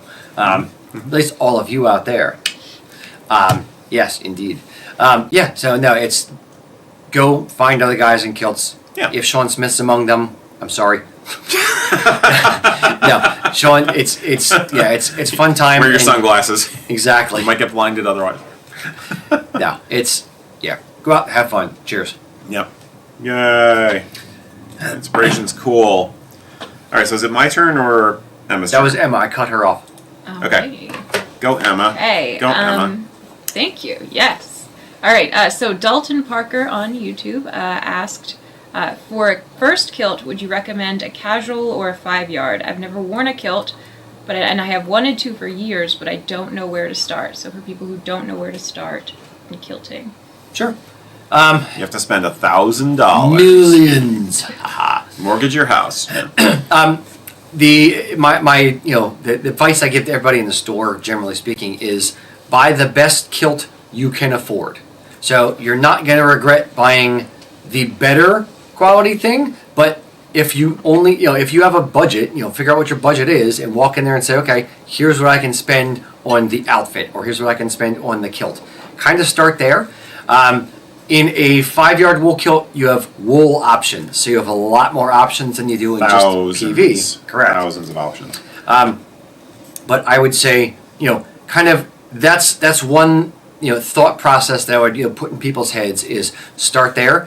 The other thing that I would maybe say is, the only thing that would go against that is if you're not sure, if you've never worn a kilt before and you have no idea if you're going to like it or not, either maybe you rent a kilt for the first time, you wear it out in public just for fun as a low bar on cost, or B, buy a slightly more economical model if you think, look, I'm only going to wear this for St. Patrick's Day, or I'm only going to wear it for Tartan Day, or I'm only going to wear it for this one event, and I'm probably not going to wear it again or not going to wear it often. Then I could maybe justify saying, okay, fine, start with a more economical model.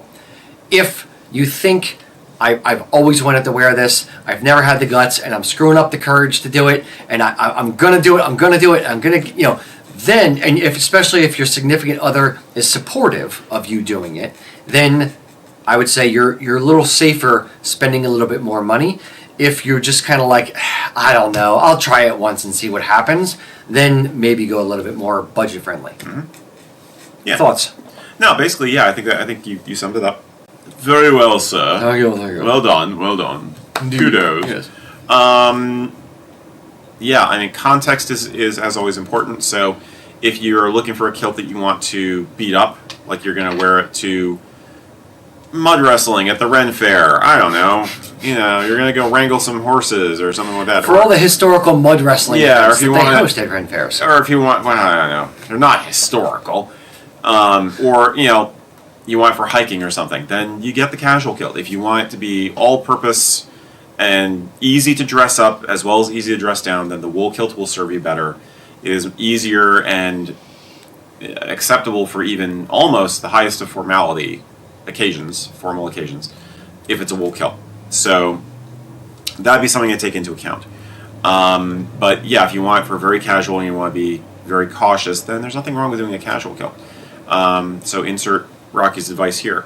I will usually advise people to prioritize their money in terms of, if you have a budget, think in terms of the biggest chunk going to the kilt, the second going to the sporran, and then the third to a belt and buckle.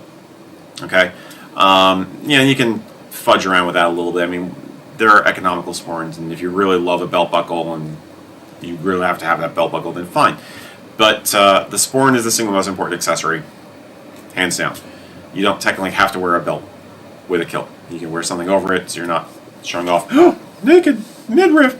So that's how I would think in terms of prioritizing your funds, and take your time. Yeah. You build an outfit over time. Like you say, it's eating peanuts. Yeah. You start with a little bit, and you add to the outfit. The one thing that you don't have to replace or don't have to upgrade is the kilt. So if you start with a 5-yard wool kilt and you get the right tartan for you, the one that you've been pining after, either your family tartan or a specific one that means something to you, then the kilt is the centerpiece of the outfit, and everything else is kind of built around that. So if you do start off with a really, really budget-friendly sporran because you have, let's say you have $500 on the whole outfit, great. Spend the bulk of that on the kilt, and then just suffer with the lower quality sporran, maybe a lower quality belt and buckle to get through. And then if you find out you like it, you find out you're wearing it, you find out you want to add more things to it, great. Then replace the sporran, replace the belt and buckle, add the kilt hose, add the flashes, do that kind of stuff after the fact. But it's cheaper and easier to replace a $50 sporran with a $150 sporran than it is to replace a $150 kilt with a $350 kilt. Yeah, exactly. So that's my basic advice. Emma, is there anything does that make sense compared to what you tell people in the store? Yeah, pretty much. I would say the same thing. I think the wool versus PV options, if it's your first kilt and you really want to honor your family's heritage and you come from a smaller clan that might not have in PV, save up a little bit. Like, take your time, look at the Kilts and Culture page, get inspiration while you're saving up, get excited about it, but hold off and wait for the 5-yard if that's really important to you, because I think that's a big deal for a lot of people, especially for your first kilt. Yeah. The other way, I like the way you said that. The other way I'll kind of angle it as well is don't settle. If there's something you really want, as long as it's not, $2,000 versus $150. As long as it's, reasonable price comparison, don't settle. You're not going to like it as much. You're always going to pine over the other thing. You're always going to be like, I wish I would have done that. Don't live life of regret in your choices of what you're going to get. If there's a sporran, I'll use sporrans. If there's a sporran that's $100 and one that's $140, and you really, really want the $140 one, save up an extra week. Get the one you want. Don't just get the one because it's in front of you. Take your time, get the right things for your outfit, for your tastes, and then move forward, because you're going to have it forever. You don't want to regret the things that you own. You want to buy it once and you want to buy it right. As Aman Amarth says, do not live a life with regret. Indeed. Live a life without regret. Yes, you don't want to lie on your deathbed at age 78 going, if only I bought the Viking knotwork sporran, and die. You don't want to croak having regretted never owning a particular sporran, or tartan, or whatever. Right. Indeed. Have fun. Because that's what Ask you're going to be thinking questions. about on your deathbed, is a sporran you Yep. didn't buy 40 years ago. Indeed. Okay. All right. Was that you or Emma? That was Emma. Okay, then you. Me? Okay. I'm going to throw another one at Emma then. Beep, beep, beep, beep, beep. I think this one will be quicker. Brad Wilson said, hey, my wife has a couple of mini kilts that she likes to wear to match my kilt. That sounds fun. I'm considering getting her a midi kilt. Is there anything I should be aware of on account of, or be aware of, or account for when ordering a midi as opposed to a mini?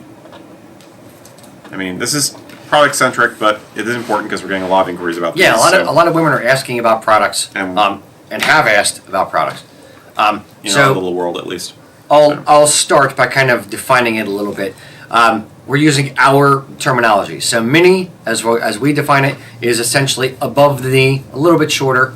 A midi kilt, M-I-D-I, would be around the knee, and then a maxi is below the knee. So, and as far as construction-wise, what's the main difference? Just length. It's the same model, just a little bit longer. So, Emma. I was going to have Emma say that. Oh, sorry. Yeah. Obviously, yeah, they are the same product, just a little bit longer. That is a little bit of confusion sometimes. They're not constructed any differently. I like to joke in the store that we have the midi, and the maxi, and the mid-D falls mid-knee. A little bit of a tongue twister. Okay.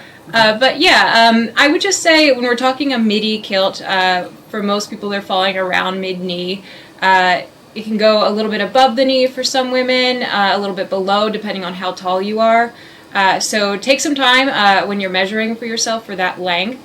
I usually, when I'm measuring a woman in the store, I'll take her in front of like a full-length mirror, hold the tape measure up at the waist, and kind of point to the different lengths on her and say, do you like it here? Do you like it a little bit better down here? Because I think around that kind of knee point can do a lot for different people's heights. I find that when it hits me mid-knee, it's not as flattering as just a hair above the knee. I feel like I look a little bit shorter in that. So take some time to look at the different lengths on yourself when you're measuring or helping her measure herself, and go from there. So the area of your total silhouette that the kilt is covering is going to make a difference, is going to look different depending on your height. Yeah, Okay. definitely. Okay. Proportionally, keeping it in mind. We talk about the towel trick when you're measuring for a kilt. I was going to ask you to use that. Yeah, Okay. you could use the towel as well. You're just folding it for the length that you're thinking of, getting an idea of how that looks on you, and how it makes your legs look, how tall it makes you look, that kind of thing. And I would avoid something that maybe makes you look a little bit shorter if that's what you're going for. What about comparing it to a skirt they already own? Is that good or bad advice? I don't think that's bad advice necessarily. I think the best measurements that you're going to get are going to be one that you're taking yourself. If you have a skirt and you're like, I love the way this skirt falls on me, I'm going to put it on while I measure myself down, kind of get an idea for that. The one kind of thing I would keep in mind for mini kilts especially, if you have a pencil skirt that you love and you put it on and you measure yourself, because they don't hug your body as much, the midi, mini, maxi line flare out a little bit more. You won't necessarily get as much coverage as you're feeling when you're wearing a tighter fitting skirt. So keep that in mind. What I usually say is measure from the front, and then maybe try measuring from the back and seeing where 14 inches or whatever you choose there, 16 inches, 20 inches falls on you. 14. 14, yeah, I mean... Okay. Back to the Britney Spears thing. Yeah.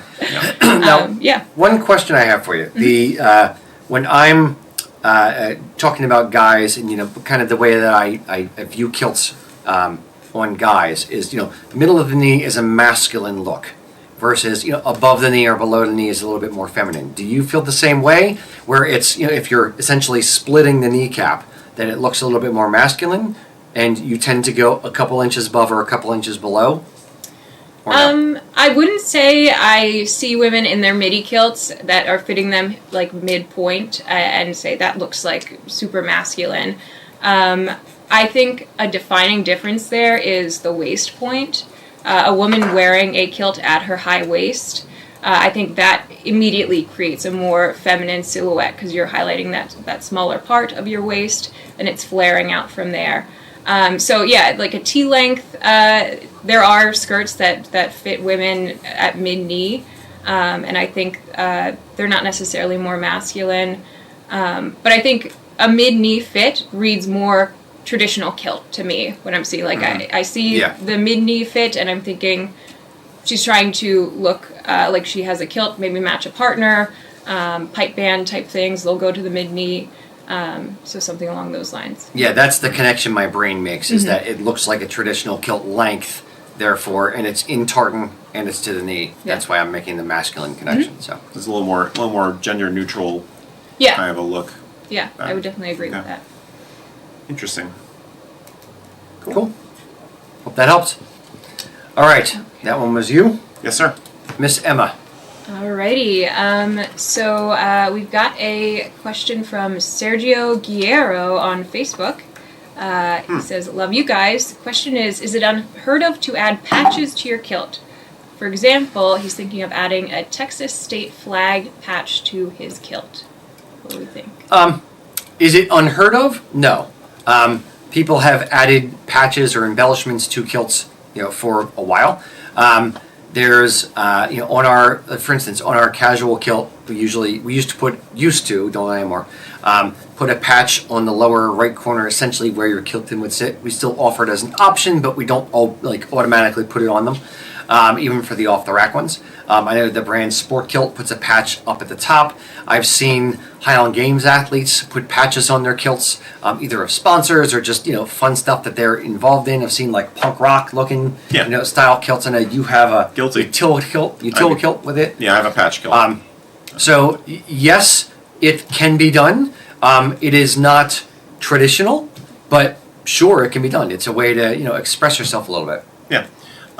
It will limit, in some cases you could say it's going to limit the places you want to wear the kilt. You're not going to wear that kilt to a wedding, I don't think. I mean, who the hell knows these days, right? But you're instantly saying this is a casual garment. So, I mean, we often say the beauty of a kilt is that you can dress it up or dress it down. If it's a decent quality kilt, you can basically use it for a huge number of different varieties of occasions. So be aware that, once you make this commitment, there is no going back. But yeah, I think especially if it's like a casual ish kilt, or if it's an older kilt that is now like your second choice kilt, like you don't use it for the best of times, you use it for kicking around in or something like that, then why the hell not? Have fun with it. I mean, I and a few metalheads I know and a few punks I know will put patches on a kilt the way you put patches on a vest, so your battle gear. And that can be a hell of a lot of fun. And there are some vets who will do the same thing. They'll use like a unit patch or something, or they might use like a collar dog as a kilt pin, things like that. So it's fun expression. There's nothing wrong with it. It's just it limits when and where you're gonna potentially wear the garment. That's all. Yeah. I remember it just flashed into my mind when you said punks and metalheads. I'm like, oh, the kilt that we have downstairs from Scruffy from Dropkick Murphys in a shadow box in our changing room. His kilt had a few patches down on the bottom. It depends on how much the tartan you want seen versus how much the patches you want seen and how many patches you put on it. One or two, it's small, but you can definitely go crazy with it. Just like patches on a jeans jacket. You can go, a ton of patches or just, one big back patch and one on the front. Yeah. So I think there's extra gravitas to your patch if it's kind of team oriented. Like, okay, for instance, you said Texas. Like if you had Texas blue bonnet tartan and you have a Texas flag patch on it, that's pretty badass because you're in a theme there, right? If like in my case, my patch kilt is black, or if you have like a shadow watch or shadow tartan black kilt or something like that, where you decide the patches are going to be the main point of attraction of the garment, then that can be cool. If you have like a Loud McLeod tartan kilts and you're putting a bunch of band patches on it, that's going to be quite the statement. So, yeah. Think about the art you want it to be when you're done with the project. Ramble, shaggy dog. Indeed. Arr. I wasn't too shaggy. No, that's fun. I need more patches on my patch kilt. I haven't put new patches on that thing in nigh on a coon's age. Damn coons and their ages. Mm-hmm. That's one of my favorite expressions, actually. Indeed. Speaking of states and tartans, Rocky, Mark Michaelis, as always, forgive me if I mispronounce. Mark. Hey, Mark says, I know that Arizona, New Mexico, Washington, and several other states have registered tartans. Is there any chance that those can be added to your list of available tartans? Now, I'm trying not to make this company-centric, so what is the process like if you want to get a state tartan? Sure. Let's answer it that way. Well, let's start off with not every state has tartan. Sure. Has a tartan. Some of them do. Some of them are official. Some of them aren't. Like they've been, Hanukkah blessed. Like I know Pennsylvania has a tartan, and it was officially adopted and blessed by the Pennsylvania State Legislature.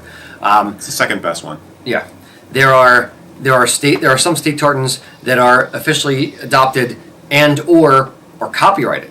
So Maine or Rhode Island, or there are certain state tartans that are controlled by an entity or by an individual, and you can't really do anything with it. Really, the reason the tartans that we have on our website are all of the stock-supported tartans from all the mills in the UK. So to get it on our website, convince House of Edgar or Loch Heron to carry it. We'll happily carry it. Yeah, stock-supported meaning I can call them up and be like, "Yo, I need 4 yards of California tartan. Send it to me. Cool, thanks. Bye." If it is stock-supported, anyone can buy it at any time because the mill is taking the risk of holding the stock of that thing. If we decided, okay, well, we are going to take the risk of carrying California or Texas or whatever tartan, and then we would have to buy a bolt of the cloth and sit on that, as well as each individual state that has a tartan. Then that's a risk on us.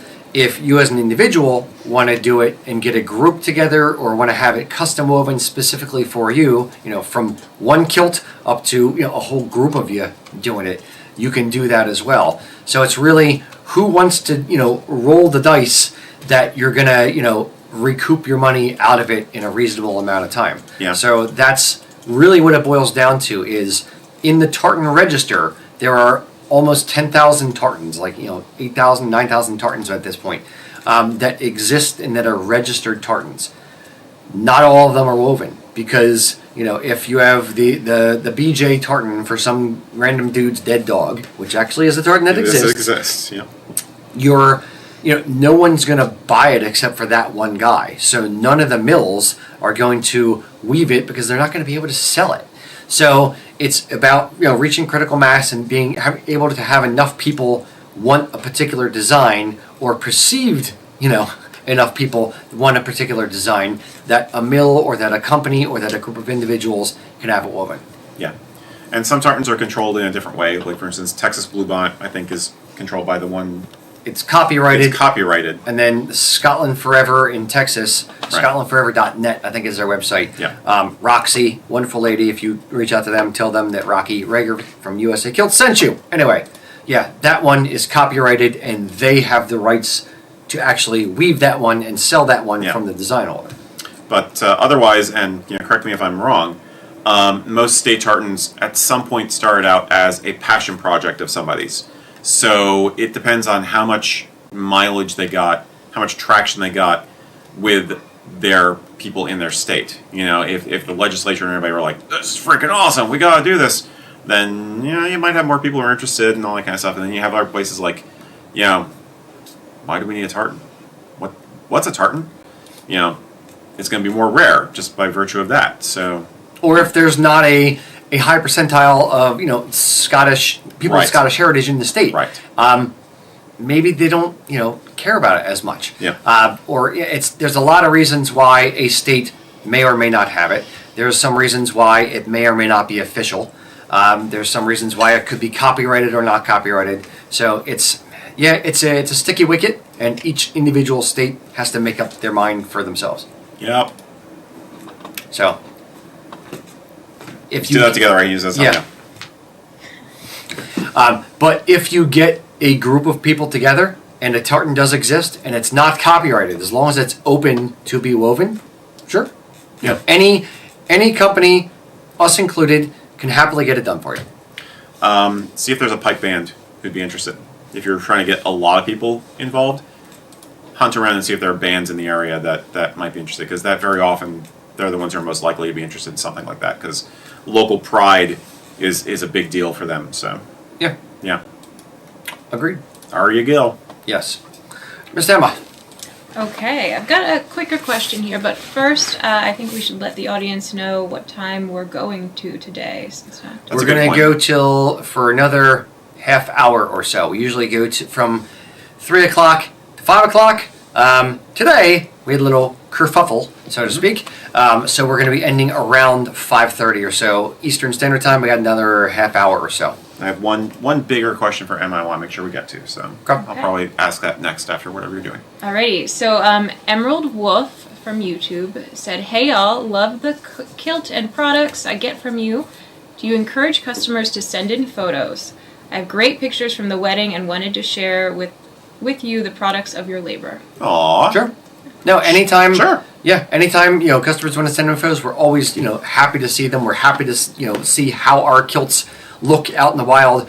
And where I actually really like doing it is showing it to the actual kilt maker. Right. So if you with every kilt that we make, with every kilt we send out, we put a little care sheet in there, and on that is the name of the kilt maker who actually made your kilt. So they're sitting up in the production room, sweating their butts off with the steam irons on all day, and they don't often get to see their kilts out in the wild or see their handiwork actually being enjoyed. So if you want, yes, please send us an email with a picture of you in your kilt, and we do share those with the kilt maker and say, hey, Sophie, here's John Smith wearing his Smith kilt. You did it. He loves it.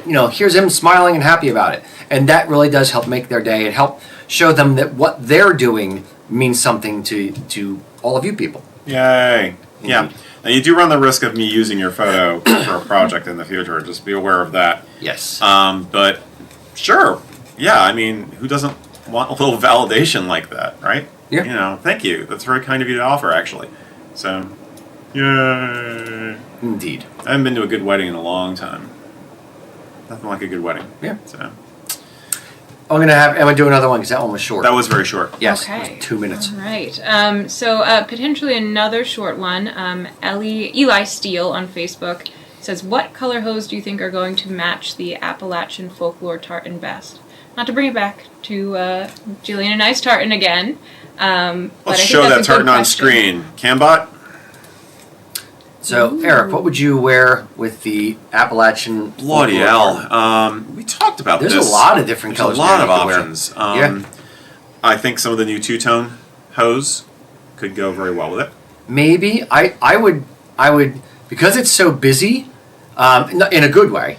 I would probably You go a solid. go solid. Yeah, I would either, if it were me, I would either do ancient green, weathered brown, leaning pull towards out brown. some of those colors exactly. Maybe a charcoal to kind of pick up the speckled, nature of it. Yeah, I'm leaning towards brown and then red flashes. Yeah, I think, brown. Yeah, or garter ties. I'd prefer garter ties with this. yeah, I could see that. Yeah. Yeah. I think keep it earthy. Definitely keep it earthy. Indeed.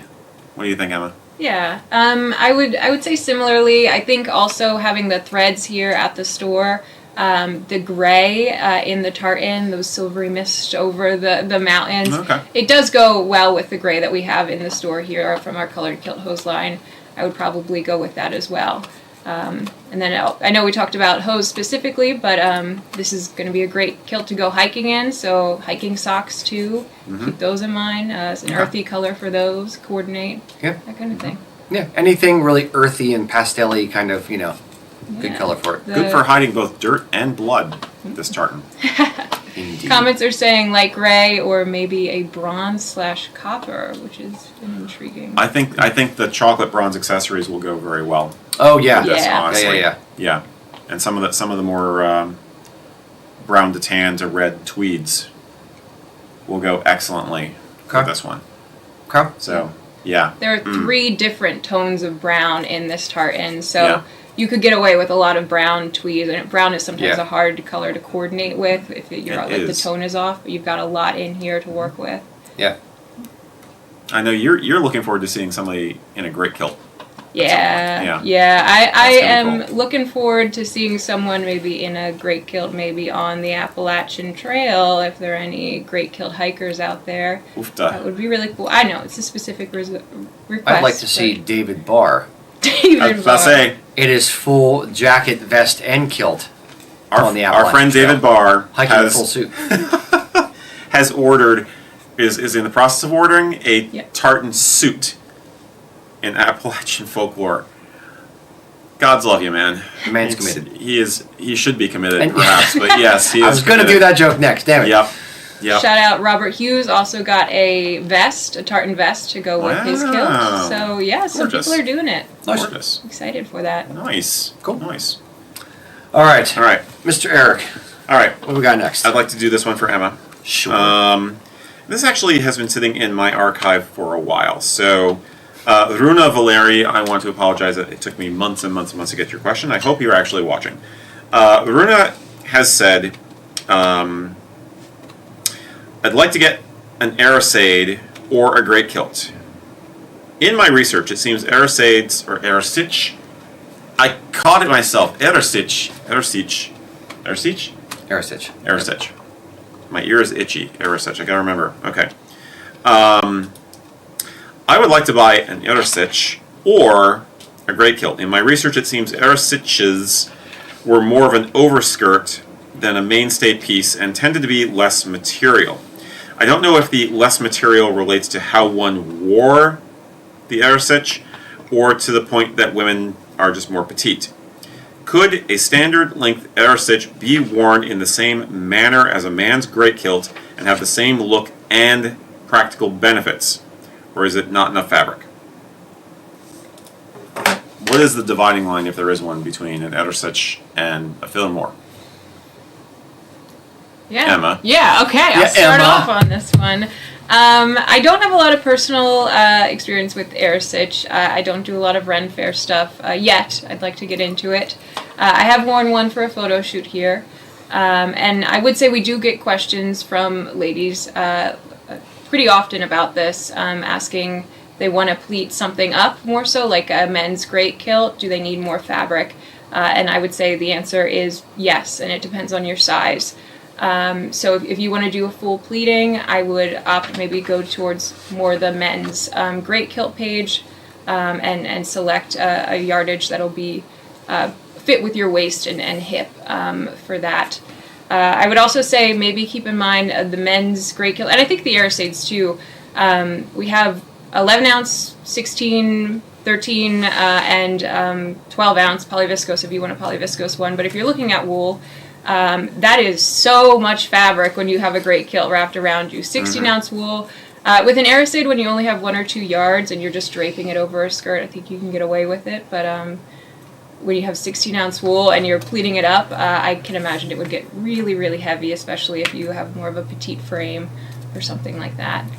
Now, the Arisich, it's just for everyone out there, Arisaid, Earasaid, in Gallic is Arisich. We were corrected on that recently, and we are trying our very, very best to say it properly. Always appreciate that. Indeed. It's just like a man's great kilt, or the fil amour, it's just a length of cloth. There's no sewing involved in the Arisich or the fil amour. So, really what it boils down to is, I would almost say get the maximum length of fabric you think you could need, and then make it work. I'll channel my inner Tim Gunn, just make it work. So it's, if you're of the size where a 2.5 yard Arisich would work, or a 4 yard great kilt, if you're going for the lowest common denominator or highest common denominator, you may have to get 4 yards and then wear that as a great kilt. And then if you want to wear it as an Arisich, maybe just fold it over or fold it differently to be able to wear it differently, like double it versus. I think having the more fabric will make it more difficult to get it to behave like a traditional Arisich over a full skirt and bodice. So I agree. I would go for, if you think you want to do both or something, or if you want to do wear it as a great kilt, so you can do all different styles of doing it, then yeah, go for the greater yardage. You can always trim off excess yardage and turn it into something else. You can always make a pouch or a bag or a sash or something else, or a poncho, I don't know, out of some extra yardage if you have it. You can't do that. You can't add on as easily. So that makes sense. I think my question is, I know there are a few gals out there who are wearing tartan as the at the waist skirted great kilt style, what's her name? Jackie from Albanach? Yeah, but I'm thinking of somebody who wears them out in the world, not for a performance or at a Ren fair. But so I don't know how many people you've encountered, Emma, who want to wear one that way, wearing it as a skirt, as opposed to wearing it and having it up over their shoulder or layered to go over their head. Mm-hmm. You know what I mean? I mean, like our guys who we know who are wearing them basically with just the tail. Do you think there are women who want to do that more, like in a mundane, modern context, or they just want it for fair or SCA or something like that? Yeah, I think in the store, it's definitely been a little bit more Ren Fair focused. Okay. I think women love the idea of that hood. When we see it in the photo, they always talk about, how can I get that hood? I want that hood. It looks awesome. So I think that's a big draw of it, kind of being able to wear it up like with a hood. I haven't had a huge amount of requests for the full pleating like you would on a men's great kilt. So I do think that over the skirt idea is probably where most women that I've talked to are for it, for Ren fairs and different things like that. Okay. Then, yeah, you could go bigger, but you may find that less yardage will actually work better with the rest of your garb as an outer layer over layer. So it's one of those where there may not be a good answer to try to have one thing for all things. It's neither fish nor fowl. So either get a great kilt or get an Arisich, or split the difference. Maybe split the difference on material. Have wider pleats on a great kilt and a little bit more fabric to fuss around with an Arisich. I have a random other idea, and I think I actually hate it, but I'll say it anyway. What if they got, it depends on the tartan and the color of Velcro. Hear me out. What if they got like let's say it's between a 2.5 yard Aerostitch or a 4 yard great kilt. What if they got a 4 yard great kilt, cut it to be 2.5, and then put Velcro, and then you could, as a great kilt, you Velcro it back together, and you have a little bit more fabric, God. and then if not, then you have a 2.5 So yard like Aerostitch. zip off hiking pants. So you Exactly. Zip off the bottom exactly. of your legs Zip and turn off them the knee into shorts. down. Yep. I think I hate this idea, but no. Yeah. No. Yeah. Don't I do hate it. Okay. Thanks. I hate it. I don't know. There's more than one way to skin an Aerostitch. So, I think with more, you'll be able to play more and experiment, is the bottom line. I don't think there's any strict guideline on how wide or how narrow your pleats have to be when you're wearing a great kilt. So, I think that you can fudge things that way too. And remember, So, yeah. Aerostitches get Aerostitches. Oh, good lord. I had one more thought about the Yes. Aerostitch. The men's great kilt you're wearing as a kilt, so in replacement of pants or a layer underneath, where a lady's Aerostitch you're typically wearing over a skirt. Yeah. So when we talk about splitting the difference, if you want it to wrap around yourself and you don't want to have anything underneath, you might end up wanting to opt for more fabric so you can get it fully Absolutely. around you. Because those measurements that you see, like the 2 yard, 1 yard, is really more equipped for something that's just Totally. going over a Yeah, skirt. it's basically it's one part overskirt, one part shawl. If you think about it, it's just a shawl and an overskirt connected because it's just one piece of cloth. But yeah, you gotta have enough to go around and around. So Yep. yeah, Cool. Hope that good helps. luck. Okay, Okay. All right. Who was that? You? that was me. All right. You. My you over there. turn, yeah. You with the Okay, hair. so Eric Hutala on Facebook. Silly question, but cleaning/caring for kilt hose, just normal machine wash, or does it need special care, or does special care need to be taken? It depends on the hose and the fiber makeup of the hose. If they are cotton kilt hose, machine wash is fine. If they are hand knit, cable knit wool kilt hose, like it's literally like a cable knit sweater, just made into kilt hose, no, hand wash those. So it's really, I would say, look at the care instructions on the packaging of the kilt hose. If you've thrown that out because you've had them for a while, then look up the manufacturer of the kilt hose, see what they say their care instructions should be. For most kilt hose, I'd say machine wash delicate should be fine. If you're concerned about it, the two things you don't want to do is maybe use cool versus warm or hot water.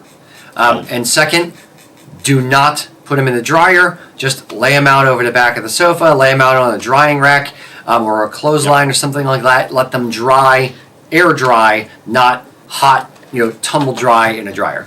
Yeah, I have a pair of handmade, hand knitted hose, which I wear very, very infrequently because they're hella hot. So I will use them in the winter. Those get hand washed. Everything else, I use a gentle cycle in the machine, cold water, cold, slower agitation, and lay them out to dry. Rapid changes in temperature is what's going to destroy them. And agitation. Yeah, and agitation will do it. So, but if you got the patience, it's easy enough to hand wash. Tub of water, a little bit of laundry soap, squish, rinse, done. Great. Yeah. Yeah. So- I may or may not know someone sitting in this very chair whose wife may have washed a pair of hand-knit kilt hose and felted the hell out of them and destroyed them, and I had to give them away. Or he may have had to have given them away. You gave them away on behalf of that person. Yes, Because indeed. you're such good friends. Indeed. Indeed. Yeah. So, I'd say yes, be careful, check with the manufacturer. Cool. Pretty much. Yeah, one follow-up. Do you think they should be hung up to dry, or can they go in the dryer? No, don't put them in the dryer. That's what I said, do not put them in the dryer. Okay. No dryer. Basically have a clothesline or a railing in your house that's flat or whatever, and just lay it over that and let them just hang dry. or lay them flat on a towel on your bed.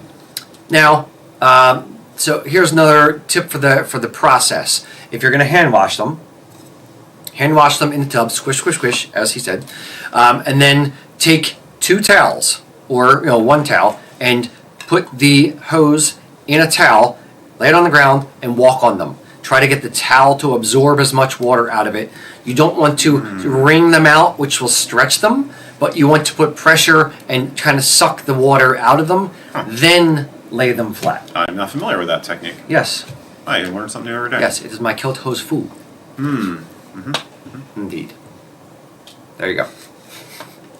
All right, Eric. Yes, it. Okay. Okay. What was I doing? Oh, I was doing a question. Questions. Right. Oh, yeah. All right. Not too much longer to go here. Sean Smith, I heard of that guy. yeah, wants to know what our preference is while wearing kilts: striped shirts, check shirts, or tattersall. Would you wear a striped shirt with a kilt? I would, and then I would ask you to put me out of my misery. No, I've seen. He's yanking your chain. Oh, I know he is. But- I know he is.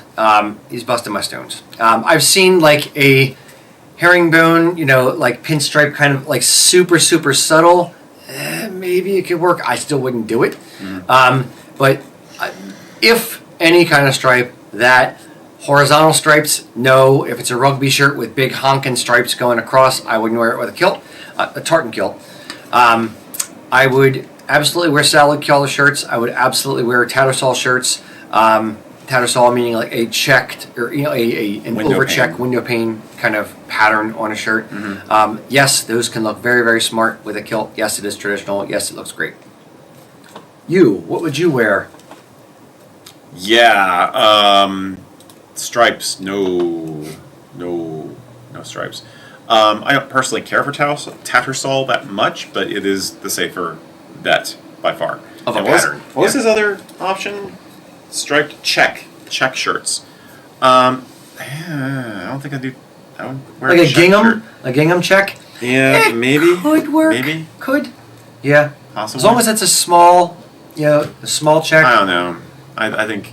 Not ideal. Yeah, I don't think it's ideal. I'm pretty boring. I would rather go with a solid color shirt, but play with the color of the shirt than do any kind of pattern. I prefer to have the tartan do the patterny show off. I don't know what I'm saying. And maybe a tie. I like to have a pattern with a tie. Like I will have, sometimes I'll have like a club tie with stripes, or I will do a paisley tie. That can be tricky, but it can be done. And just let the shirt fade into the background. That'd be my preference. I don't really go for patterned dress shirts very often, personally. You have to, it's, anytime you're going with when you're mixing 2 patterns, you have to make sure that they're not competing, they're fighting with each other. One's, outlandishly, orange, and the other one's, black and gray. Like, you have to make sure that they blend well together and that they kind of tone well. So it takes a little bit more of a discerning eye. So I'd say try it and see if you like it. Don't be afraid to experiment a little bit. But subtlety is your friend. Yeah. Now, it's interesting. There was a guy on KNC, Kilts Culture, who was asking for input on a shirt he was thinking of wearing to a wedding he was going to. Okay. Red paisley. No, it wasn't a wedding. I'm sorry. It was for the holidays. It was for like, Christmas, Hogmanay, whatever, Yuletide, for the holidays. So it was this bright red paisley shirt, but it was red on red. The paisley pattern was more in the Subtle. jacquard weave Yeah. than it wasn't like a colored paisley. Mm-hmm. And if it had been a colored paisley shirt, I would have been like, oh no, no, honey, don't do that. But since it's monochrome and paisley, I and a few other people are like, yeah, you can probably get away with that, especially with something kind of slightly goofy, like for a holiday outfit, for a holiday party, office Christmas party. You can probably get away with a paisley shirt with a kilt if it's monochrome. But I would not recommend a paisley shirt with like purple and green and yeah, man, with that. Agreed, and I would say for a holiday party, if it's red, okay, because you're on theme. But if it's anywhere else, I wouldn't necessarily wear a shirt that loud because that is going to compete with the kilt. So even if you're wearing a Loud McLeod kilt and it's bright yellow and black with a red stripe, like, could it work color-wise? Yes, but you are making a statement. Look at me, I'm a freaking traffic cone. Like you're over the top, and it's not necessarily in a good way. You know, a bunch of us said the same thing was wear it with a black vest, wear it with an argyle vest or something, a dark colored vest, because then you give just a splash of the color, a splash of the paisley pattern, and you're toning it down that way. And I think that kind of goes with some of these shirt patterns we're talking about also. If you're worried about the shirt being too much, regardless of what pattern is, consider a layer on top. Yeah. One guy said, I'd wear a black vest and I'd make sure I wore a tie. And I was like, no, I wouldn't even wear a tie with a red paisley shirt. That'd just be weird. I would just let the shirt be its thing. But with any of these other patterns, you can tone down the pattern of a shirt by having layers on top, whether it's a solid color tie or a solid vest like tweed or an argyle or something. So, yeah, there's more than one way to do it. Agreed. But go cautiously. Sean is in the chat right now. Of course. He is threatening, I guess is how I would put it, to say that next time he visits, he's going to bring his shirts with me. Maybe show you guys how it's done. Yeah, show me how it's done. Set up the barricades. Yeah. Reactivate the bear trap. I know we haven't had that set up in a while, but... The Hebridean Guard hippos. Indeed. We may or may not have Mac with a sniper rifle sitting in production waiting for Sean at the door. No. I know, I'm waiting, I'm trying to think of lines to say when he was like, the beacons are lit, Gondor calls for aid, or, my God, it's full of stars, or, don't look into the light. Set phasers to stun, he walks. or late Raiders of the Lost Ark, it's beautiful. Ah! Yes, my face would melt, I think, if I saw it. Yeah. He's going to bring in this Ark of the Covenant with his shirts in it. It's like, so. Yeah. It's like Pulp Fiction. He opens up the suitcase. Are we happy? No, good God, no. Close that. Put it away. It just glows coming out of the suitcase. Patrick's going to have to do this huge montage of movie clips now just about Sean's shirts. So. Yes, indeed. Oh, my gosh. All right. Okay. Challenge accepted, Sean.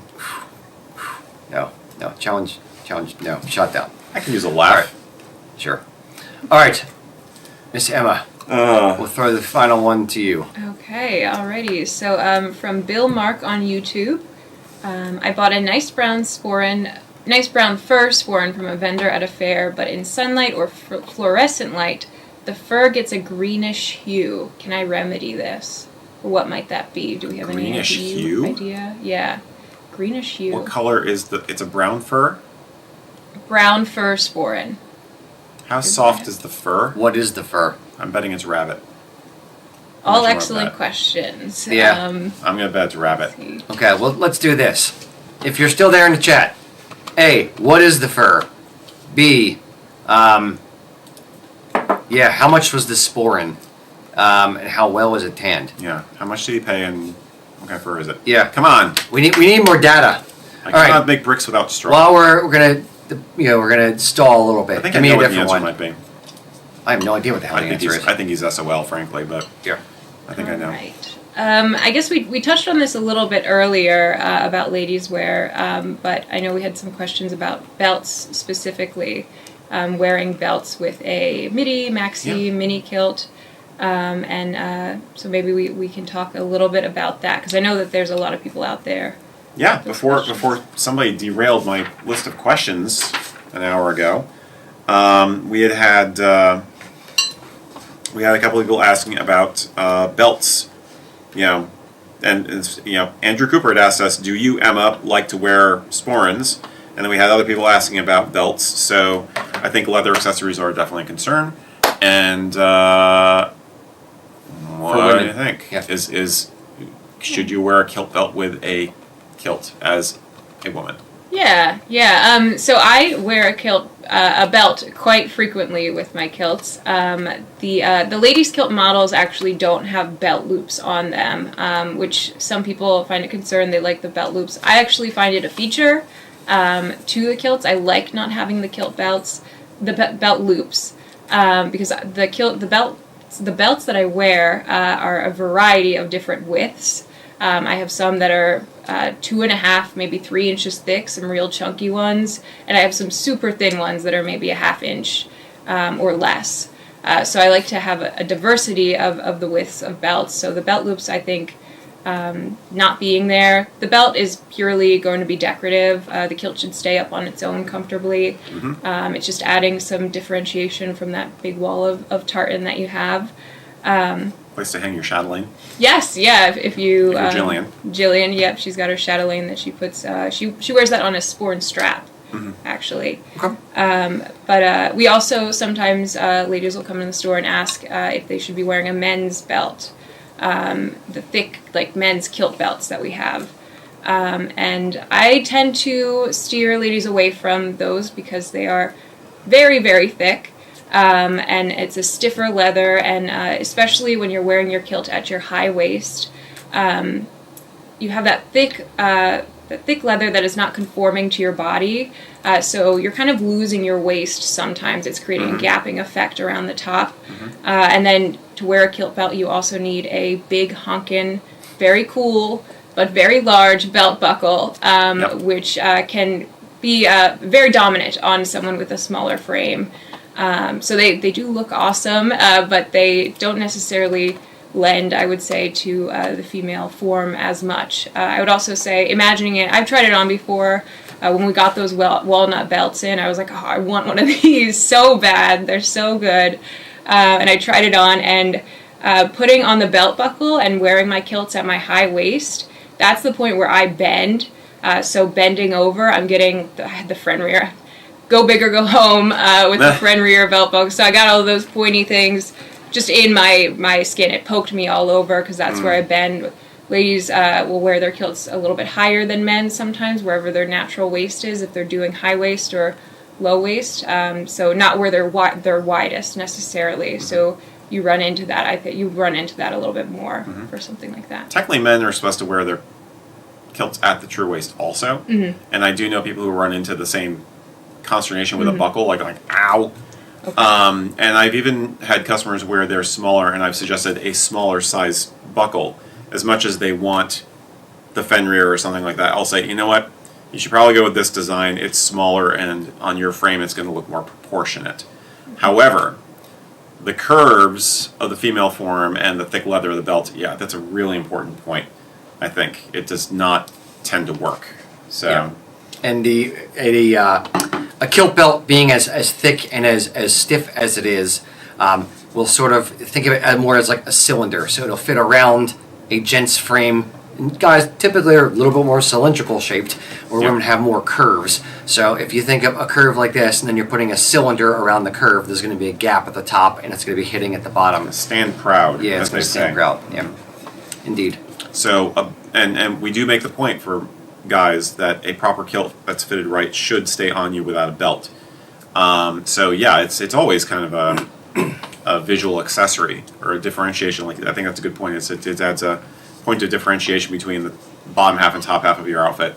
So if you're wearing a belt, what do you do then? Do you just any old-fashioned belt, or is there something you look for in a belt that works better with a kilt? Or yeah, so when I'm buying kilts specifically, sometimes I'll go on Etsy and that kind of thing and look for a really unique looking belt. I have a cool asymmetric one that's rather thick. So if I'm looking for something that's going to be more of a statement and larger, I'm looking for something that's a little bit more artisan. Otherwise, I'll get my thin belts and my jeans belts. I'll just find them at thrift stores, anything along those lines. And I definitely match my leathers together. I know we already talked about that, but that is a big thing that I think about. I have black shoes, so I'm going to get some black belts, and then most of my shoes are brown. I'm a brown leathers person, so I'll match that way. But yeah, there's a lot of leeway there, I would say. I know that I wouldn't say there's as many hard rules as there are for men when they're picking out a belt. I think you can get away with a little bit more, try some things out. You probably have some belts already in your wardrobe if you just got a kilt. Try those, see what you like. If you like the thicker ones on you, like the thinner ones, figure out what works best. Would you say that the top edge, top hem of a a woman's kilt or kilted skirt is thicker than skirts they already own? Is that something they should be prepared for, or is it about the same? I would say it is pleated, so there is a little bit of thickness on there. What I run into sometimes also is that the strap is kind of right at the waist there. So a lot of times I'll be putting my belt over top of that strap, which adds a little bit of bulk. So if you have one that's maybe really close to not fitting you, trying it on with a kilt might be a little bit disappointing. But you just have to keep it in mind when you're shopping for belts and pick something that might be a little bit bigger. I also think that if you're wearing belts, if you wear your jeans maybe a little bit lower, and you wear your kilt at your high waist, for a lot of ladies, especially if you have more of an hourglass figure, those are some pretty different measurements. I think mine are like 4 or 5 inches different, my low waist to my high waist. So a belt that fits me at my low waist is way too big at my high waist, and vice versa. So keeping that in mind too when you're thinking you might need to get some belts specifically for your high-waisted kilts to set aside for those. Cool. Okay. Did we get anything back from the sporing guy? Yes, update from Bill. Burning missive from the front. Yes. So he said he thinks it is rabbit fur. Yeah. However, he paid about $50 for it at the Ren Fair. So. Okay. It's a cheap sporn. You don't know if you don't know where it was. I'm guessing it was a cheap sporn, as cheap as in not artisanally tanned by a local guy. It was probably mass produced, just whatever. So either something in the tanning process or a residue of a chemical as part of the tanning process. Dye. I think it's part of the dye that was used. How the dye was taken by the fur. Yeah. What can he do about it? I don't. If anything. I don't think there's anything he can really do about it. However, I will say that if they've done rabbit is very affordable. We'll put it that way, and very flexible, and it is dyed. It can be dyed all manner of different colors. So I'm not surprised if you think it's rabbit. And again, the price is a dead giveaway. So I would say it's likely that something about the dye they used. It might be something about a coating they put on it afterwards, a protective coating, which means that you might have a little luck by giving it a very, very gentle washing. Like a tiny little bit of soap and just gently washing it, like you would your dog. But, I don't know. So to see if you can remove that, if it's a protective layer. But I don't know if it's worth trying to do that. I would say rather... It is what it is, and you can't beat the price, so maybe it's going to become your secondary sporn faster than you think. If you love the color, I can't blame you for loving the color. Good browns can be, it's in the eye of the beholder. I will say that probably you notice it more than other people do. So it may not be a problem that you need to even address in that sense. If it bugs you, it bugs you. But odds are you are more sensitive to it than most of the people who are going to be looking at you. So, yeah, that would be my advice. Unless it looks like a green lizard on your crotch, I wouldn't really worry about it. We can give ideas of trying to over dye it or trying to wash it or whatever. The problem is there's a reasonable chance you're going to ruin it. And if it is a cheap sporn with cheap leather, you may end up, if you try to wash it, ruining the leather. Yeah. And rabbit sheds. Yes, 100% rabbit sheds, especially if it's not tanned properly. Yeah. So either A, wear it indoors where you're not going to see the green sheen to it. That's outdoors when he doesn't. It's fluorescent light, he said. No, I thought he said he's outdoors he sees it. Okay. Both. We're both right here. Okay. Outdoors and fluorescent light. So on your ninja wear missions, it in the dark. Yeah, wear it in the dark. And either A, ask your significant other or ask other people, like, does this look weird to you? And if they're like, no, it looks fine, then don't worry about it. And hey, holidays are coming up. Ask for a better sporn. Ask for a gift certificate to a sporn maker, to a kilt company, something like that. Where, and again, us or not us, I'm not saying you have to, but have your family help you to get one that you're going to like better, or that is a better quality one than the one that you have. Especially if you're going to be wearing it more often. I sympathize. I've definitely been there. Yeah, I do. Here's my answer. Get some micro electric clippers and give it a hip hop haircut. do like zigzags or have your initials, Wu-Tang carved into the front of the sporn. Indeed. That's what I Wu-Tang would do. Clan. Make it art. This green sporn ain't nothing to F with. Well, yeah, is it green already? Just carve a $sign into it. Yes. Yes! Cream. Cash rules everything around me. Green sporns hold my money. $1 bill, y'all. Indeed. I do sympathize, but this is a typical issue that guys will run into buying stuff at rent fairs. So, yeah. Good luck. Cool. Cheers. All right, boys and girls, question of the day. Question of the day for the ladies. What is the piece that you want to see us carry? Tartan otherwise. What accessory, Okay. within the realm of, Celtic, Scottish, Irish stuff. What's an accessory either that we carry that you love or something that we don't carry that you'd like to see us carry? Let us know in the comments. Cool. Thank you very much for tuning in, boys and girls. Until next time. Sakura.